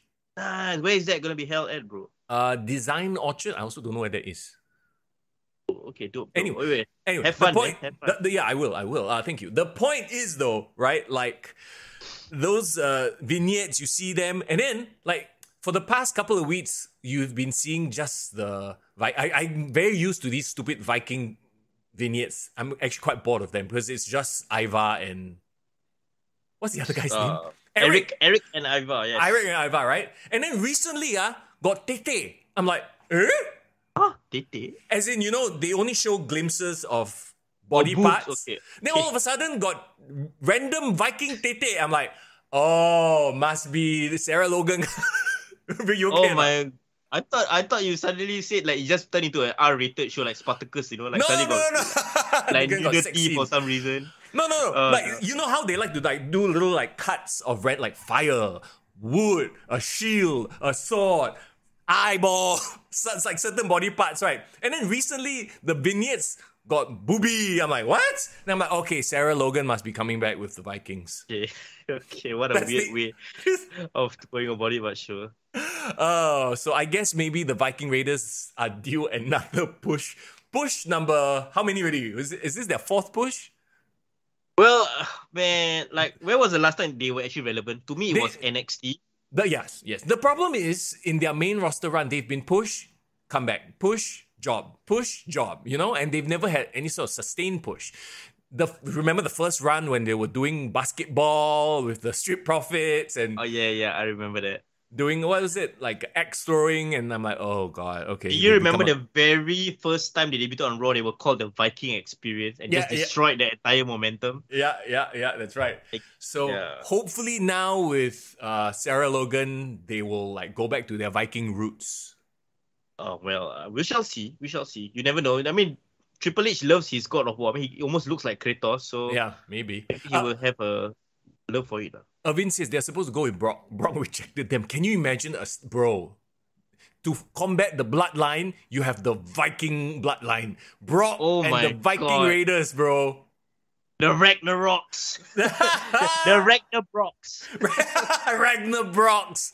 Oh god, that's hilarious, dude. You know what? If like Brock Lesnar wants to like randomly go to the tag team division and like help a tag team, why not? I think that's like a perfect fit, bro. Yeah, then they all like come out on like legit Viking ships and like friggin' let's go, bro. Okay, let's move on. Yes, let's move on. That's funny. Yeah, that's cool. Bianca Belair versus Bayley, and this was a bit of a scary match because of that one bump, right, where Bayley landed on it was a bump off the golf cart onto the table, but the table didn't break. So Bayley essentially landed neck first, head first onto the table, which didn't break. It was similar to the Julia Hart table spot, remember? But when Julia Hart fell off the side of the apron and missed the table, kind of. Yeah, it is similar but different in that, because that one, Julia Hart had to fall backwards, right? Mm-hmm. This one, wasn't it like I forgot what the setup was, but I think Bayley had more control. It's just accidents happen, you know? Yeah. And here's the difference too. This one, they're doing it in a show where they're being paid millions, being seen by, this is a major show versus a random TV, a random Wednesday. Well, did that happen on Rampage or Dynamite? That Julia Hart? I can't remember, but it was on TV, yeah. If it happened on Rampage, someone should talk to her about her priorities. Like, didn't Booker T say this is the truth of it, there's a certain time to take risks. Risk is always there in this industry, right? But if you are in the main event of WrestleMania, do the shooting star press. Take the big table bump because you want to make a name for yourself. Not on TV where in some match nobody gives a flying fuck about. Yeah, exactly, right? So it is a bit of too much and too often for the AEW stars. Save your big moves for when there's the most amount of people seeing it, right? See, but that's the problem with AEW. And we put it all out there every single time. Yeah, that's why the crowd gets bored now. When you just... And now a table spot means nothing, Yeah, exactly. So it's a bit tough. But for this match, I thought it was quite well done. I think it was even better than the ladder match, in my opinion. Mm-hmm. I thought so too. I mean, they try to put it out. And it's Bayley. We know Bayley can work. We know Bianca can work. So did this... But here's my problem though. I'm still like, meh, when it comes to Bianca. Yeah. Like, do you think Bayley should have won that? Maybe not. Like, I don't know. I find it very weird in that I find it very hard to care about the Raw Women's title right now. Because I think it's because of Bianca. My argument is that if Bayley won, it would have reinvigorated the women's title scene. Yeah. It would have been a shock. And I think having Bayley carry the title as a heel champion going to Road to WrestleMania, I think would be interesting as well. So why not have Nikki Cross interfere in this instead of the Damage Control match? And then you can have Cross versus Bianca Belair, so Belair has a side feud for a while. Yeah, exactly, right? Because I feel like the tag team of Io Sky and Dakota Kai, they have had like the momentum like kicked out of them, right? Yeah. So why not keep the momentum strong with Bayley? So at least Bayley is still champion, even though their tag team partners keep losing the titles. Why? And Like, I mean, if let's say Bayley became champion and Bianca went off to go and deal with Nikki Cross for a bit, right? Like, can you imagine the reaction when Bayley is like lauding her title on Raw? Oh, nobody can stop me. We're the champions. And then Naomi and Sasha Banks show up. And we know the history between Sasha Banks and Bayley, and that sets up Survivor Series, that sets up Royal Rumble. Yes, correct. And like, imagine if like Bianca cannot attack by damage control all the time, and then Sasha Banks and Naomi comes and supports Bianca, and then now it's like 3-on-3. At least there is some war games connotations right there. You know, the possibilities are endless, but keeping it on Bianca makes it boring. That's So I think it goes back to the fact that Bianca is the Captain Marvel. She's too OP. Exactly. You say it all the time, right? Do you like the ending though? What was the end already? I forgot. The one where they stuck her in between the ladder, and they kind of like kept her underneath the corner. Yeah. It was I don't know why, just looking at it visually, it looks like she could have just gotten out. Right. Okay, here's the thing, and this has become a cliche in these last man standing, last woman standing matches, where you literally bury people under a bunch of shit. What happened to the good old days of knocking a motherfucker out? When was the last time you saw somebody get knocked out until they were unconscious? Like, do they feel like it lowers them or something? Because remember the last one was Brock got buried under a pile of garbage. Yeah. So, but the Brock one makes sense in the context of that match. My opinion. So to me, this one didn't make sense. I wish Bianca knocked out Bayley. Maybe they were this scared that it will completely ruin her momentum. I don't know. I don't think so, because Bayley is not a monster. Bayley is a conniving heel. She's not like a, let's say this wouldn't make sense if Bianca Belair knocked out, let's say, Rhea Ripley, for example, or Raquel Gonzalez, right? That wouldn't make sense. But Bayley, I think it's okay for her to take that sort of loss. Yeah. Do you think, right, any of the wrestling company would have the balls to do like a very scary spot where, for example, they take like a spear, like how they sit on the they sit on the barricade, and then somebody takes a spear and then they fall on the concrete outside? Ooh, no. You think they will dare to do it? No, absolutely not. As it is, that table spot was already so scary because it didn't go the way it should have gone. But in the context of that match, right? If you taking it from purely like a kayfabe perspective, right? I don't know how they can protect it, but if that was the finish and Bianca gets up and Bayley doesn't get up, people would really believe that like she couldn't get up because she was knocked out, right? Unless you have it in like a corner where not a lot of people can see, and then you pad it with concrete colored padding. Yeah, something like that. So make it seem like she took a very nasty spill and she couldn't get up, and people get worried for her safety. Yeah, but I don't a planned spot. Yeah, but I don't know if the WWE wants to go that route also. Like, you know what I mean? Because they have a quote-unquote a reputation. So, and maybe that's it.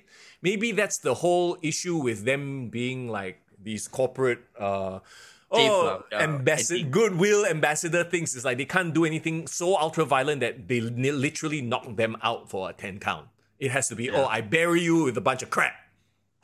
Can you imagine how simple that would have been? I mean, in the context of, I knocked him out because I fucking hit his head on the concrete and he's out.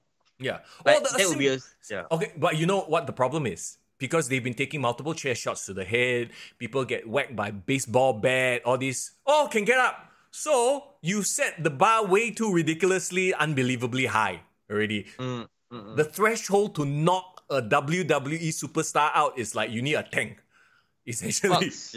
Bro, if in a legitimate case, somebody swing a freaking baseball bat on your head, right? You die. How the hell do you get up? Yeah, you're dead. Bro, you're concussion, you're in a coma, that kind of thing. So crack your skull or what? I don't know. Yeah, it's just maybe they just shouldn't do last person standing matches for a long time, and when they do it, actually make it count. But yeah, at this point, it's sort of like, it's a bit ridiculous, Going back to my whole argument that they've been doing way too many gimmick matches. Yes, exactly. So I don't know, but like I did enjoy the match for what it was. But then again, you just mentioned that they had done a couple of last man standing matches in this year alone. Yeah, and the finish was the same. Some sort of quote unquote creative burying. I hope they move on from each other, because I don't think there's anything else Bayley can do. But how do you keep Bailey strong after this? Because Damage Ooh. Control supposed to came back with a lot of momentum, right? Yeah. Somebody on Discord mentioned, what if Kai and Sky turned on Bailey? I don't think that would work. You know, I think really the next step is to have Naomi and Sasha come back, and since Sasha has a history with Bailey, and now Sasha and Naomi want to take the titles away from her her friends, that's how that feud will go lah. Irvin asks if chloroform has ever been used as a plot device. I don't know. Chloroform hasn't been used since like the 80s. I swear, like 90s don't even have Attitude Era. Did they use chloroform? Actually, maybe they did. I believe they may, you know. I feels very familiar. Chloroform feels like something even Undertaker kena before, or like Kane or one it of feels them, right? like something early 90s, late 80s have a lot. Oh, the 80s, the superstar era, a lot. Like golden era, a lot of chloroform, right? Yeah. But that would have been cool. You know why or not? Cool. Because the Attitude Era got a lot of influence from ECW, and that's where all the freaking ridiculous chair shots came in. Yeah, exactly right. Zayden, I remember that. That was very memorable. Last Man Standing. Shane McMahon and Big Show. Remember when Shane McMahon jumped from a freaking high place and just killed Big Show? Yeah. Shane. Let's not even get into Shane. Okay, so there you go. That's your last woman standing match, and we are here at the main event. Yeah, man. Logan. Wait. I just acknowledge Haley lah. What's up, Hello. Hales? Don't worry, you're not late. You're just in time for our Logan Paul review. For the main event of the evening, we shall acknowledge Roman Reigns versus Logan Paul. And can we just say, my God, this is Logan Paul's third match. He's in the main event of Crown Jewel. I know people argue that, okay, they put it on Crown Jewel because any other pay-per-view, it wouldn't fly. I think it would have. I think that Logan Paul has shut a lot of mouths. I think Logan Paul has shown that you don't need to be an indie darling. Yeah. If you put in the work and you freaking go with... And kudos to Roman Reigns for carrying his end of the bargain as well. But just watching the match, I was like, wow, you can't tell it's Logan Paul's third match. And it's got to be crazy for these NXT, these superstars who have been like slogging in the indies and doing jobber matches, dark matches. And then here's Logan Paul in the main event on his third match.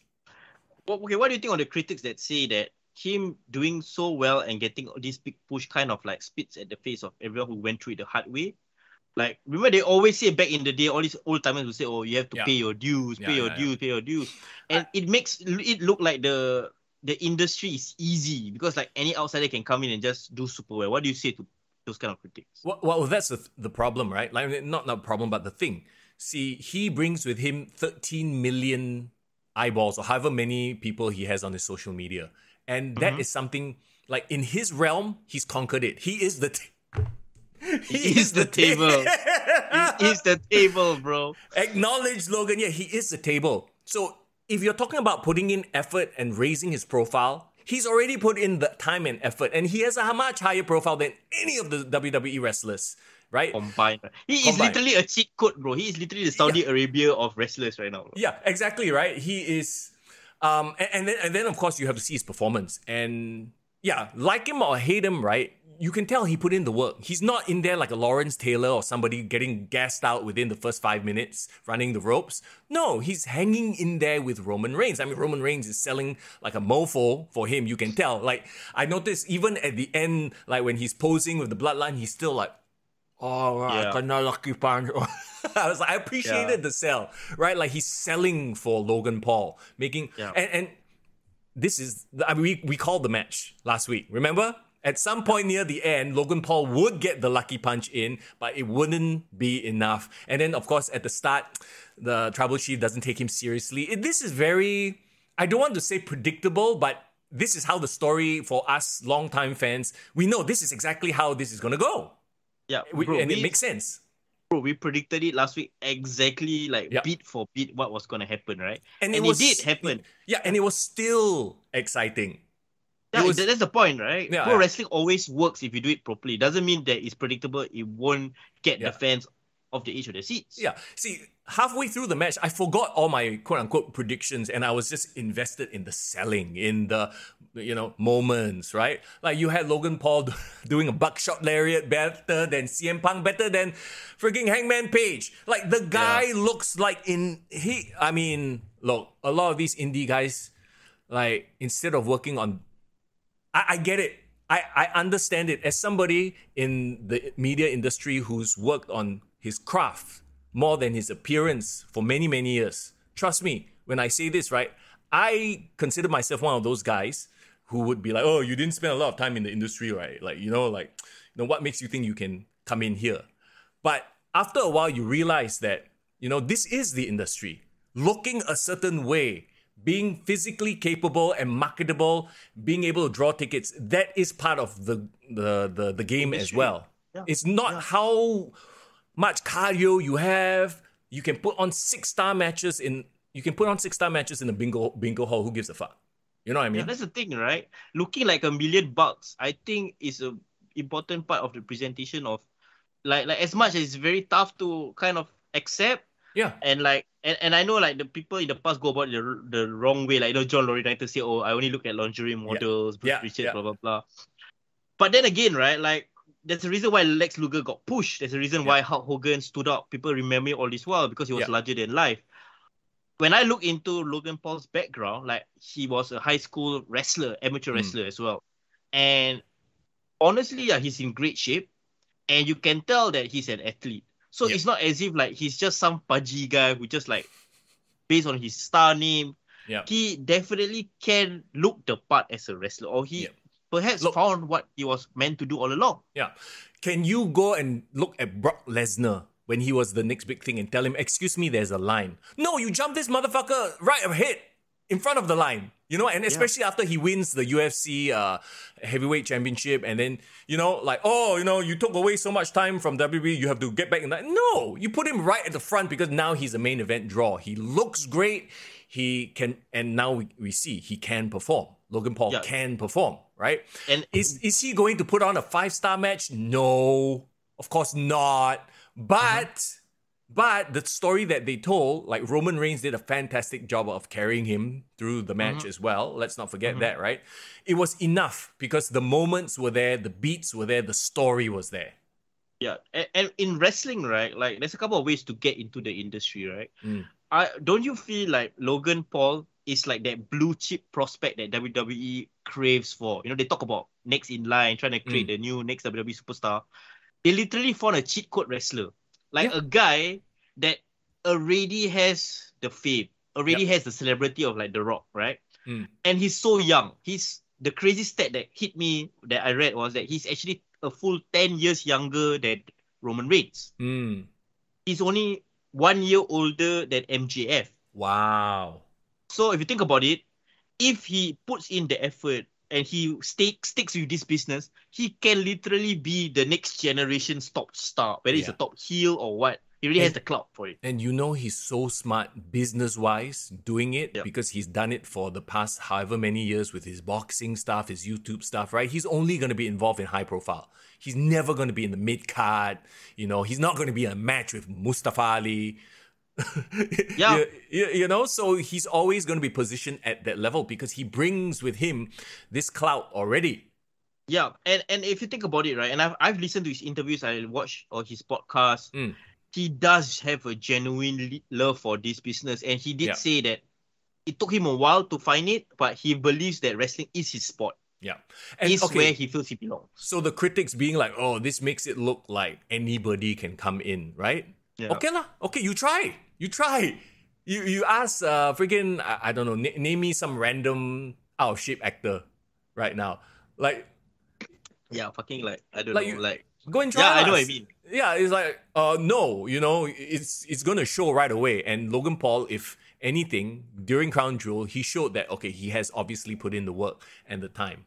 Irvin says 5-star box office is better than 5-star match. Okay, you know what? That's a great point. It's kind of like you want to compare the Batman to Avengers Endgame. One made way more money than the other.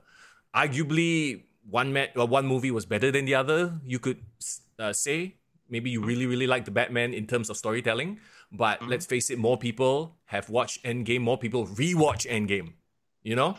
Yeah. I think, okay, I'll give you a better comparison. Like, name me like the most recent like Academy Award winner for Best Picture. Okay, sure. Yeah, that's a great. Oh, it's like this small group of people sitting there judging it, going, "Bravo, bravo," versus Yeah. bravo versus. No, that's a great analogy, bro. Because I always you hear about movies like how many Academy Awards, great acting. I go and watch, fucking boring as shit, right? Yeah, and then you have I love Martin Scorsese and stuff like that, but when he comes out and shits on Marvel movies and DC movies, I'm like, bro, this is just a different thing. Like, we can accept that both can, exist in the same realm or not, right? Yeah. Like, how many people have watched Endgame versus like some indie, bravo, Mister Young, Bravo 2022. The Bravo Awards, come, let's go. Oh dear God. Okay, exactly right. And it's not as if like this is like mindless, stupid, like mainstream, like popcorn, like leave your brain at the door. Like these Marvel films, like at least some of the good ones, when they're good, they're really, really good. Yeah. And there's craft behind it, right? Yeah, let's not say all, some have been like recently, but I get what you're saying. Like, there is something, and I know there's a group of people, and a lot of indie wrestling fans are like this, right? They're like, oh, my wrestling needs to be a certain way. Like the people who love the Young Bucks, for example. And when they see the WWE, this homogenized, pasteurized product made for the masses, they turn their noses. Oh, that's not the type of, it doesn't make me go bravo. It doesn't give me 7 stars, 8 stars in the Tokyo Dome. Things like that, If I was Dave Meltzer right now, honestly, I think he should give Logan Paul Best Rookie of the Year. Yeah, no, 100%. Wait, when was his first match? This year, right? Yeah. No, he appeared in WrestleMania previously, but he never wrestled. His first proper match was the Mysterios. I agree with you 1000%. Actually, if you're talking about like legit, not just number of matches, but you see, their criteria always got number of matches. Oh, he's only had 3, doesn't count. He had to have like minimum 10 or some shit like that, right? Bro, he's drawn more money than these indie-rific wrestlers who have had 10,000 matches in a year, okay? Come on. It reminds me of that The Rock had this very famous line. He said like, The Rock makes more, The Rock had more pie with you than you ever had in a whole lifetime. He gets more pie. And then I think to myself, like, Logan Paul is that. Like, he would have drawn more money in these 3 matches than most indie wrestlers or like low-level wrestlers has drawn in their entire lifetime. And it's not to say that, we're not turning our noses at indie wrestlers. Let's be very clear. We're talking about people who are like butthurt and sore at the fact that, he's jumped the line. I mean, look. If I was a wrestler, right, I would be happy that Logan Paul is in my industry, putting eyes in my industry. Yeah, exactly, right? Like they always say. What was that? High tide raises all ships, right? So now that more people are watching wrestling, you don't hear Roman Reigns complaining. Yeah, for sure. Bro, I give you a very simple sample size, bro. My girlfriend knows Logan Paul. Yeah. She doesn't know anything about wrestling. She knows Logan Paul. Sure. And she was the one that came up to me and said, "Hey, Logan Paul wrestled this weekend." Yeah. And I never even tell her about it, She was the one that told me about it. And I'm thinking to myself, I'm looking at my social media. I have people that I have never seen post anything about wrestling, post about Logan Paul. You know that viral video that she did? Oh, yeah. Where he did the frog splash with the camera? That was just, I don't know who came up with that idea, but that was brilliant, man. It looked amazing. He set his iPhone to slow-mo mode, right? And then he's talk trash and then freaking does the big frog splash. And apparently, he tore some shit halfway during the match also. Did you see that? Yes, apparently he got injured. And I rewatched the match back once already, and I was trying to figure out where he got injured. Yeah. I believe, right, he got injured when Roman Reigns threw him out of the barricade and his leg got kind of caught on the barricade before he flew up. It hit like straight there. A lot of people thought that it was when he did the buckshot there, right? Because like the landing is pretty heavy, right? Right. But I think it's the barricade. And it's very funny. I didn't realize that he would have put it in slow-mo mode. I thought WWE's social media kind of edited it to make it like a slow-mo thing. But you think he did it on his own? No, I think he did it on it. It looks like, okay, as someone who uses the iPhone to film a lot of videos, it looks like it's default slow-mo mode. So, okay, but then how do you do it right before you jump? Like you press it right before you jump? No, you just press record straight away. This is his business. Freaking filming shit on his phone is his business, bro. He literally can do it better than he can breathe, than he can put on tights or anything. You know, he's just like, bro.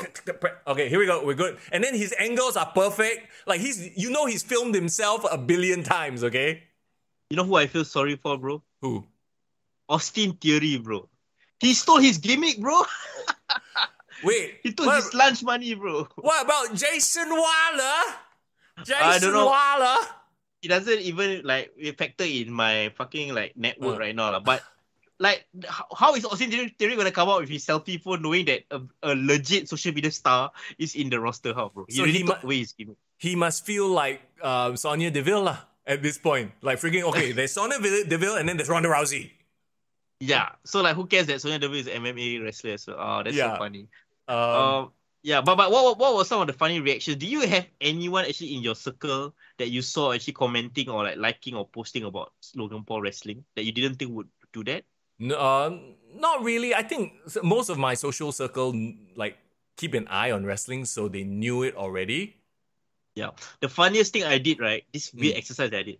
I just check out who liked that photo, that Logan Paul and WWE viral moment. Yeah. And I see who are the likes and whether there's any mutual friends. Right. And it's all these like musician friends that I never knew for a fact, like wrestling. Bro. Axel Breezy, a couple of like weird people that in the, all these celebrities in Singapore. Forget about the Jason Waller effect. It's the Logan Paul effect. It is.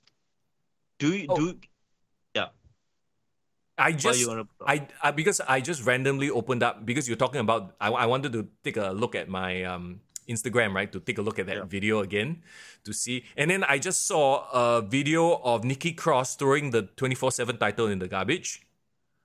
Ooh. But that wasn't on Raw though. Was it not? Is it like an exclusive, Raw exclusive? Or I don't know. Literally, if you look at WWE's social media, it says Nikki Cross just disposed of the 24/7 title backstage on Raw. So maybe that happened on Raw. I'll have to check it out. I might have missed it. And you see the comments, damn funny. The comments are like, she missed the trash can. Did she throw it from a distance or what? She don't know. Oh my god, it's so funny. She legit missed.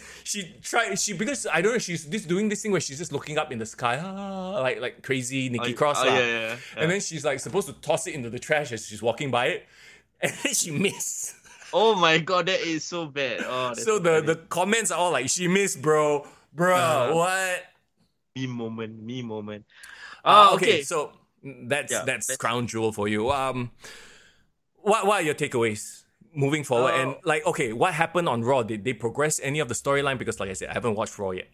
No, they left it for SmackDown, I guess, or they acknowledge it what he did. They also acknowledge his injury, so it appears like a serious injury. So you know how it is with ACL tests. It's gonna take him like 6 months to 9 months. So that just goes to show 6 months to 9 months. That means he's not gonna be wrestling at WrestleMania.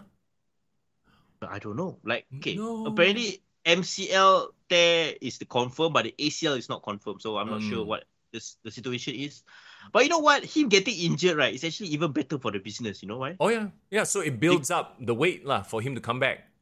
That's one thing. And also for casuals who just tuning in to watch Logan Paul, and then he said, hey, isn't this shit fake? The fact that he got legitimately injured was like, oh shit, like they now they realize, oh shit, like, it is harder than you thought. Yeah. He got injured doing it. And people will comment him on his toughness for finishing the match. Correct. How about Jake Paul with Logan Paul in his corner at WrestleMania versus somebody? Well, how do you feel about Jake Paul like appearing on WWE TV and like doing what he did at Crown Jewel?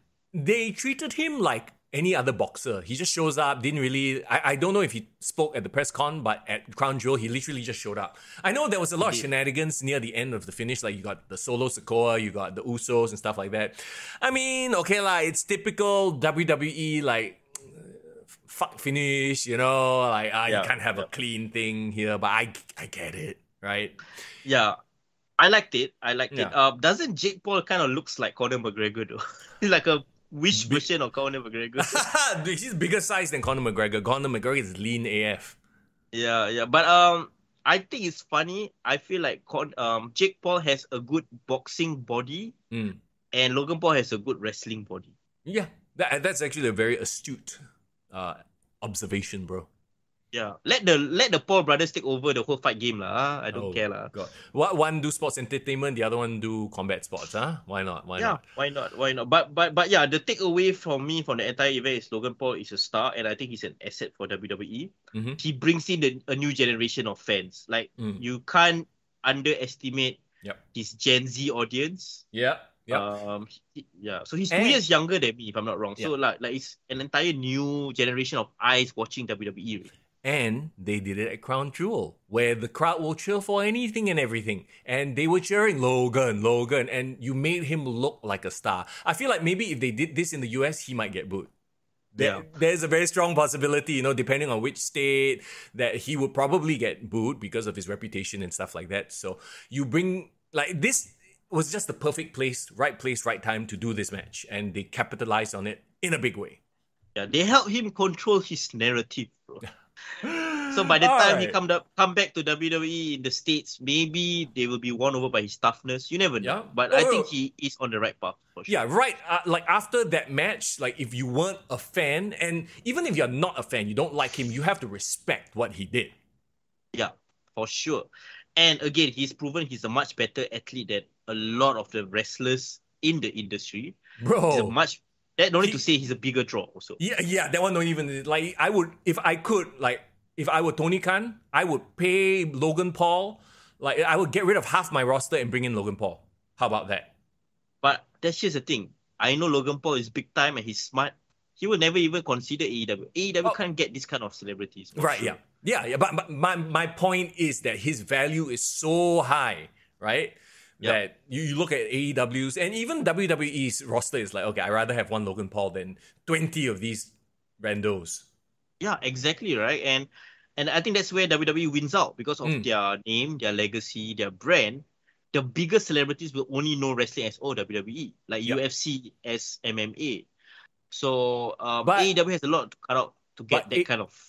AEW has Mike Tyson on commentary. Bro.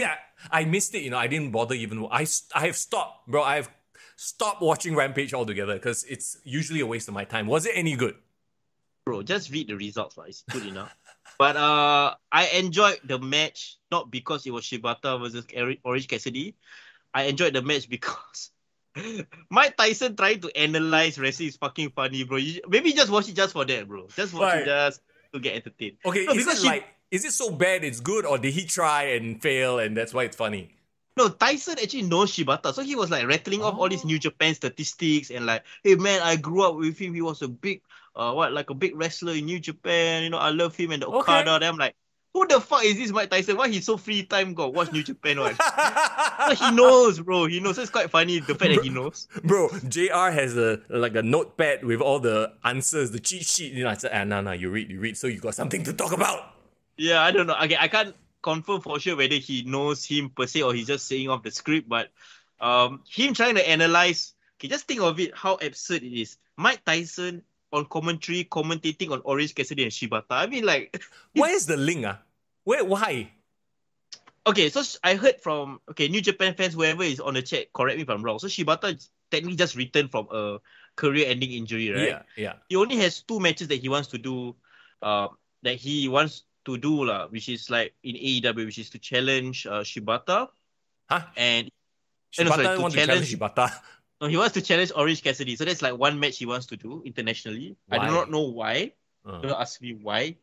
And I think I can't remember what's the other one, but I think he wants to challenge Jon Moxley. So that was like his big AEW dream matches. So I think Tony Khan being Tony Khan wants to cater to his talent lah.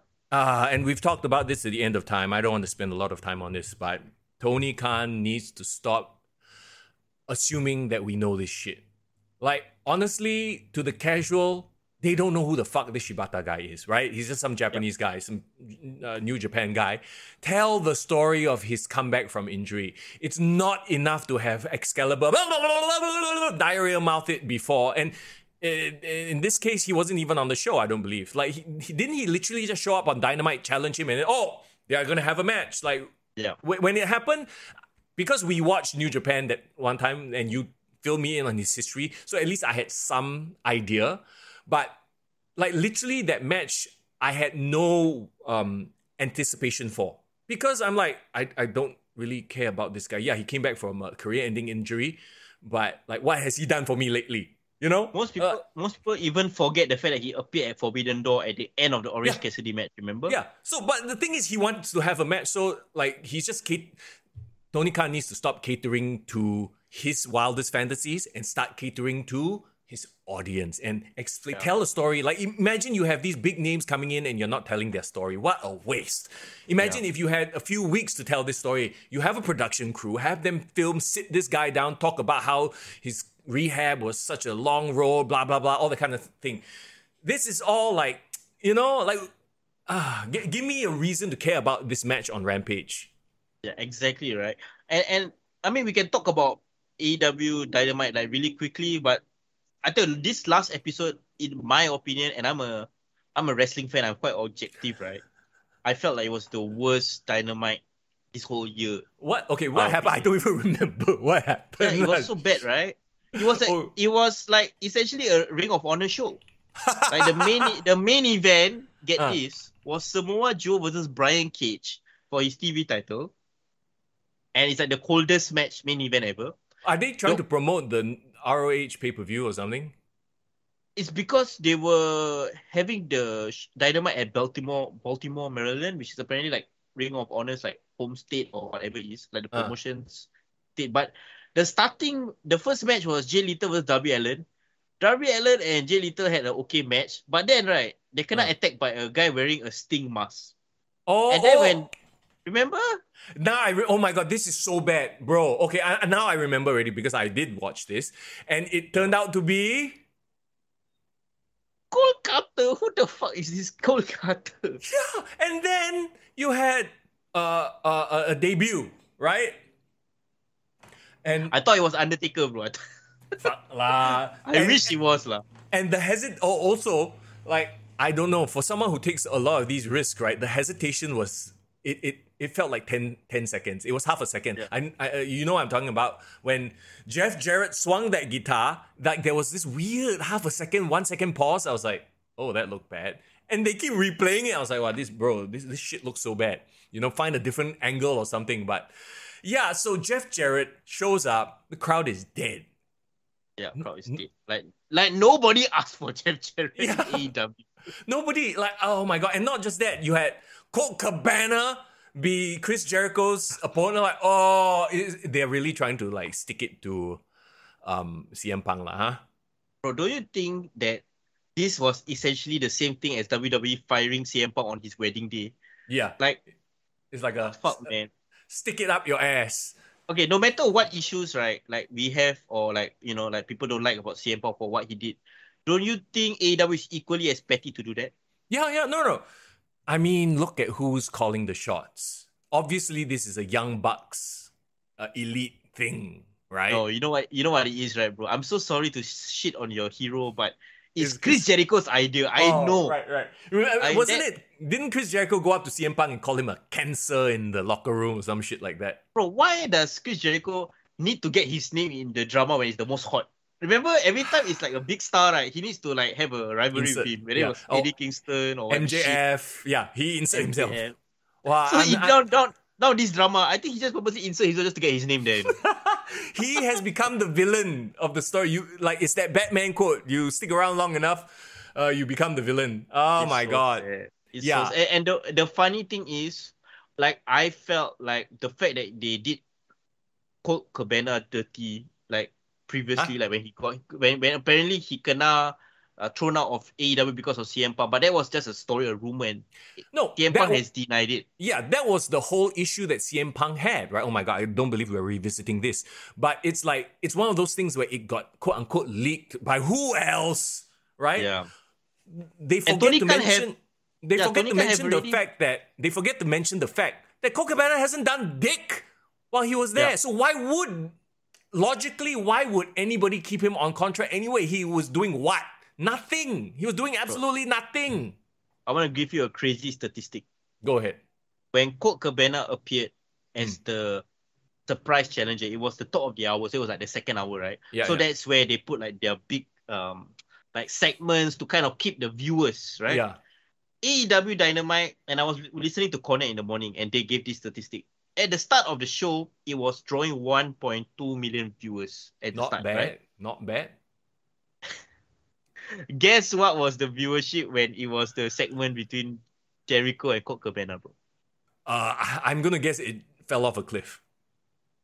It went down to 800,000.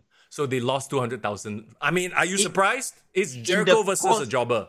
In the course of the match, they lost almost 1/4 of their viewers. I am not surprised at all. I don't know why Tony Khan thinks this Colt Cabana is a draw. It's the whole Young Bucks, and it's that whole elite lah. They are looking out for the Young Bucks wrestling. The worst part is, right, the match wasn't that good. Like, it was just a sentimental match. Like, he come back, he performed. They didn't even perform that well. Both are old people. Both are old people, bro. Listen to you. I mean, I'm not ageist or whatever shit. What I'm saying is that they're slow and plodding, and it's like a 52-year-old guy leading a 44-year-old guy, like, And then the worst part is, right, it's a guy who's not even relevant. I'm talking about Colt Cabana, not relevant. So what is the only reason why he's there? To make people talk that, Colt Cabana, CM Punk, like, they're literally dicking CM Punk. And if I was a businessman, if I was the owner, why would I pick a guy who's going to lose me viewers over my biggest draw? Because he's listening to a bunch of petty fools who are just looking out for themselves. It's very obvious, and anybody can see it. It shows in the booking. AEW has just been a drag to watch. Remember when it was so good with CM Punk, MJF, and all that, and then it's really fallen off a cliff. And like, as much as I remember, I used to dislike Jon Moxley. I'm like, now he's one of the better things to watch. Yeah, which is like not really that much better lah. Yeah. I saw like they were posting full gear matches. There's a fatal 4-way for the Ring of Honor title. Jericho, Guevara, Claudio, Moxley, and Danielson. And Danielson. I'm like, why are they announcing this on social media before Dynamite? So weird. Like, where did this come from? I've noticed the last 2 months, and especially the last 2 pay-per-views, the booking has been like fucking random and uneven, no build, like all over the place. You know what it is? Tony Khan, his 3-year plan ran out of space already. So he's just booking random shit on the fly. I think he's going through so much like legal drama and all this nonsense outside that he can't focus on his product right now. Yeah. So it was very hard for me to watch, and I'm a very patient guy by nature, but last week's was so bad. I just after the Jericho Cabana, I just shut down. I just didn't want to watch it. Right. That's hopefully business will pick up soon enough. I mean, we got Saraya and Britt Baker going face to face. Oh my! No, that happened, but that didn't. So on Dynamite, that was supposed to happen. No, bro. They are advertising it for this week. That they're going to go face to face. They were supposed to have a backstage segment with Renee, right? And then I'm sorry lah, like Saraya, huge return. This is so typical of AEW. Big return, and then week after week after week, interest drops to a point where I don't care. Do you feel like, given everything that has happened, and they've been teasing the Elite coming back, right, as well, do you think that CM Punk will come back to AEW by some miracle? No. As long as the Elite are there, CM Punk will not come back. And I don't care whose fault it is at this point. They should all be adults and try, but we know that they are not. We know that especially the Young Bucks and Kenny Omega, they're not. They will be whispering, they'll be leaking news to their favorite Uncle Dave. And this is what CM Punk had a big issue with. Yeah. Yeah. I am going to put my neck out on the line and say that when CM Punk returns from injury, by some miracle, he's going to return to AEW. You think so? You know why? This next couple of months, bro, mark my words, AEW's ratings, AEW's people is going to just go down the toilet. It's going to just go down the boiler room. And hey, bro, don't disrespect the boiler room, okay? That's where Mick Foley hangs out, okay? He's brought ratings to the show before. nothing but love for the boiler room mankind, bro. Yeah, but Nothing they're but lower than the boiler room in the yeah, sewer. lower than the boiler.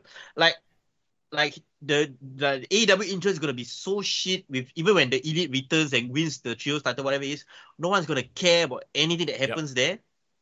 And Tony Khan will make a decision and decide, like, you know what? The cost of like paying for his buyout, the cost for firing him is not worth it. And because my television sucks anyway, they need something. And he's gonna do the crazy thing, he's gonna bring back CM Punk.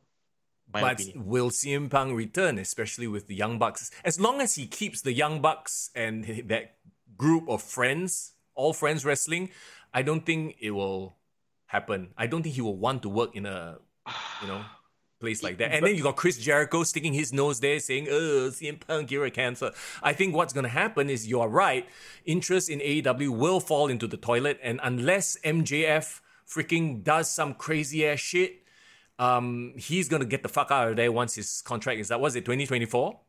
Yeah. And you know that like WWE is looking at him. You know that he wants out. He can see, he's a smart guy, right? He can see the writing on the wall. The only reason why I say this is because we've seen a precedent of Tony Khan taking control when he realized shit is going downhill. Yeah, but his take control also is like, he still has Jericho in his ear now. He's still bringing the Young Bucks back. I know he's dumb and loyally blind, but he can't be that dumb. There will be a point where it really is in the gutter. And what is Jericho gonna do? You know what I mean? Jericho will just fuck off also, right? You know? Yeah. Jericho will just go where the money is.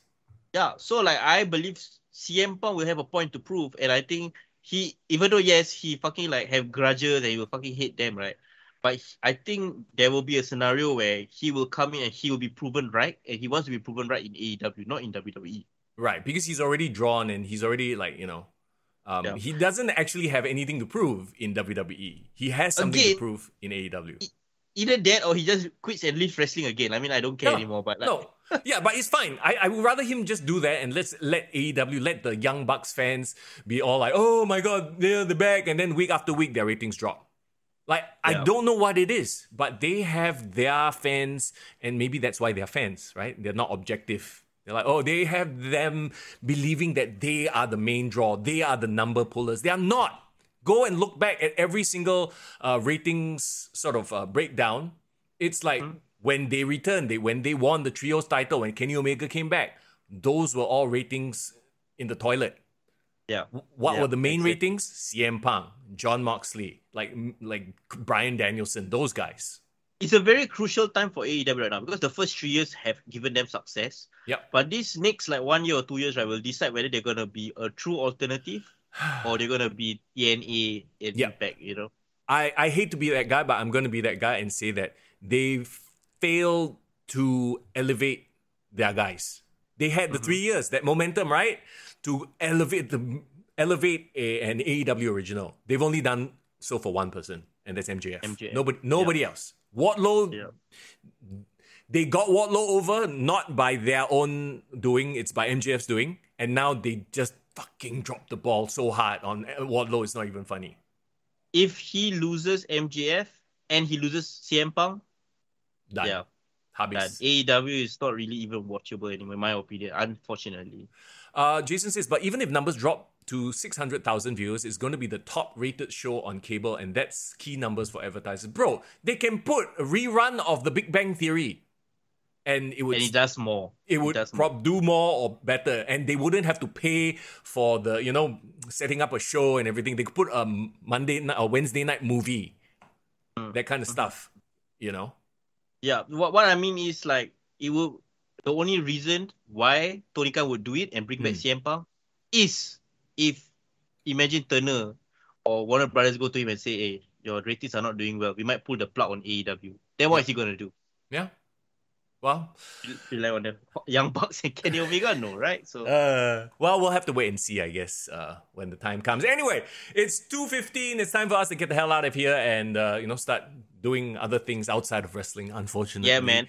Well, I promised an announcement for our Discord people first. Okay. So at least I can give them a bit of a tease, a bit of a tease, right? Yeah. So Yep. today is episode 41, right? 42, bro, isn't it? 42? Oh shit, 42 already. Yes, 42. So we are 3 weeks away from our season finale. So episode 45 will officially be our final show for this season, and we are hoping to get in the next couple of weeks some SPW wrestlers on our show to promote SPW's 10th anniversary. Don't forget, Grapple Max also will be having their anniversary show as well on the 3rd of December. Bro, it's going to be big. That's the finals of their big tournament, right?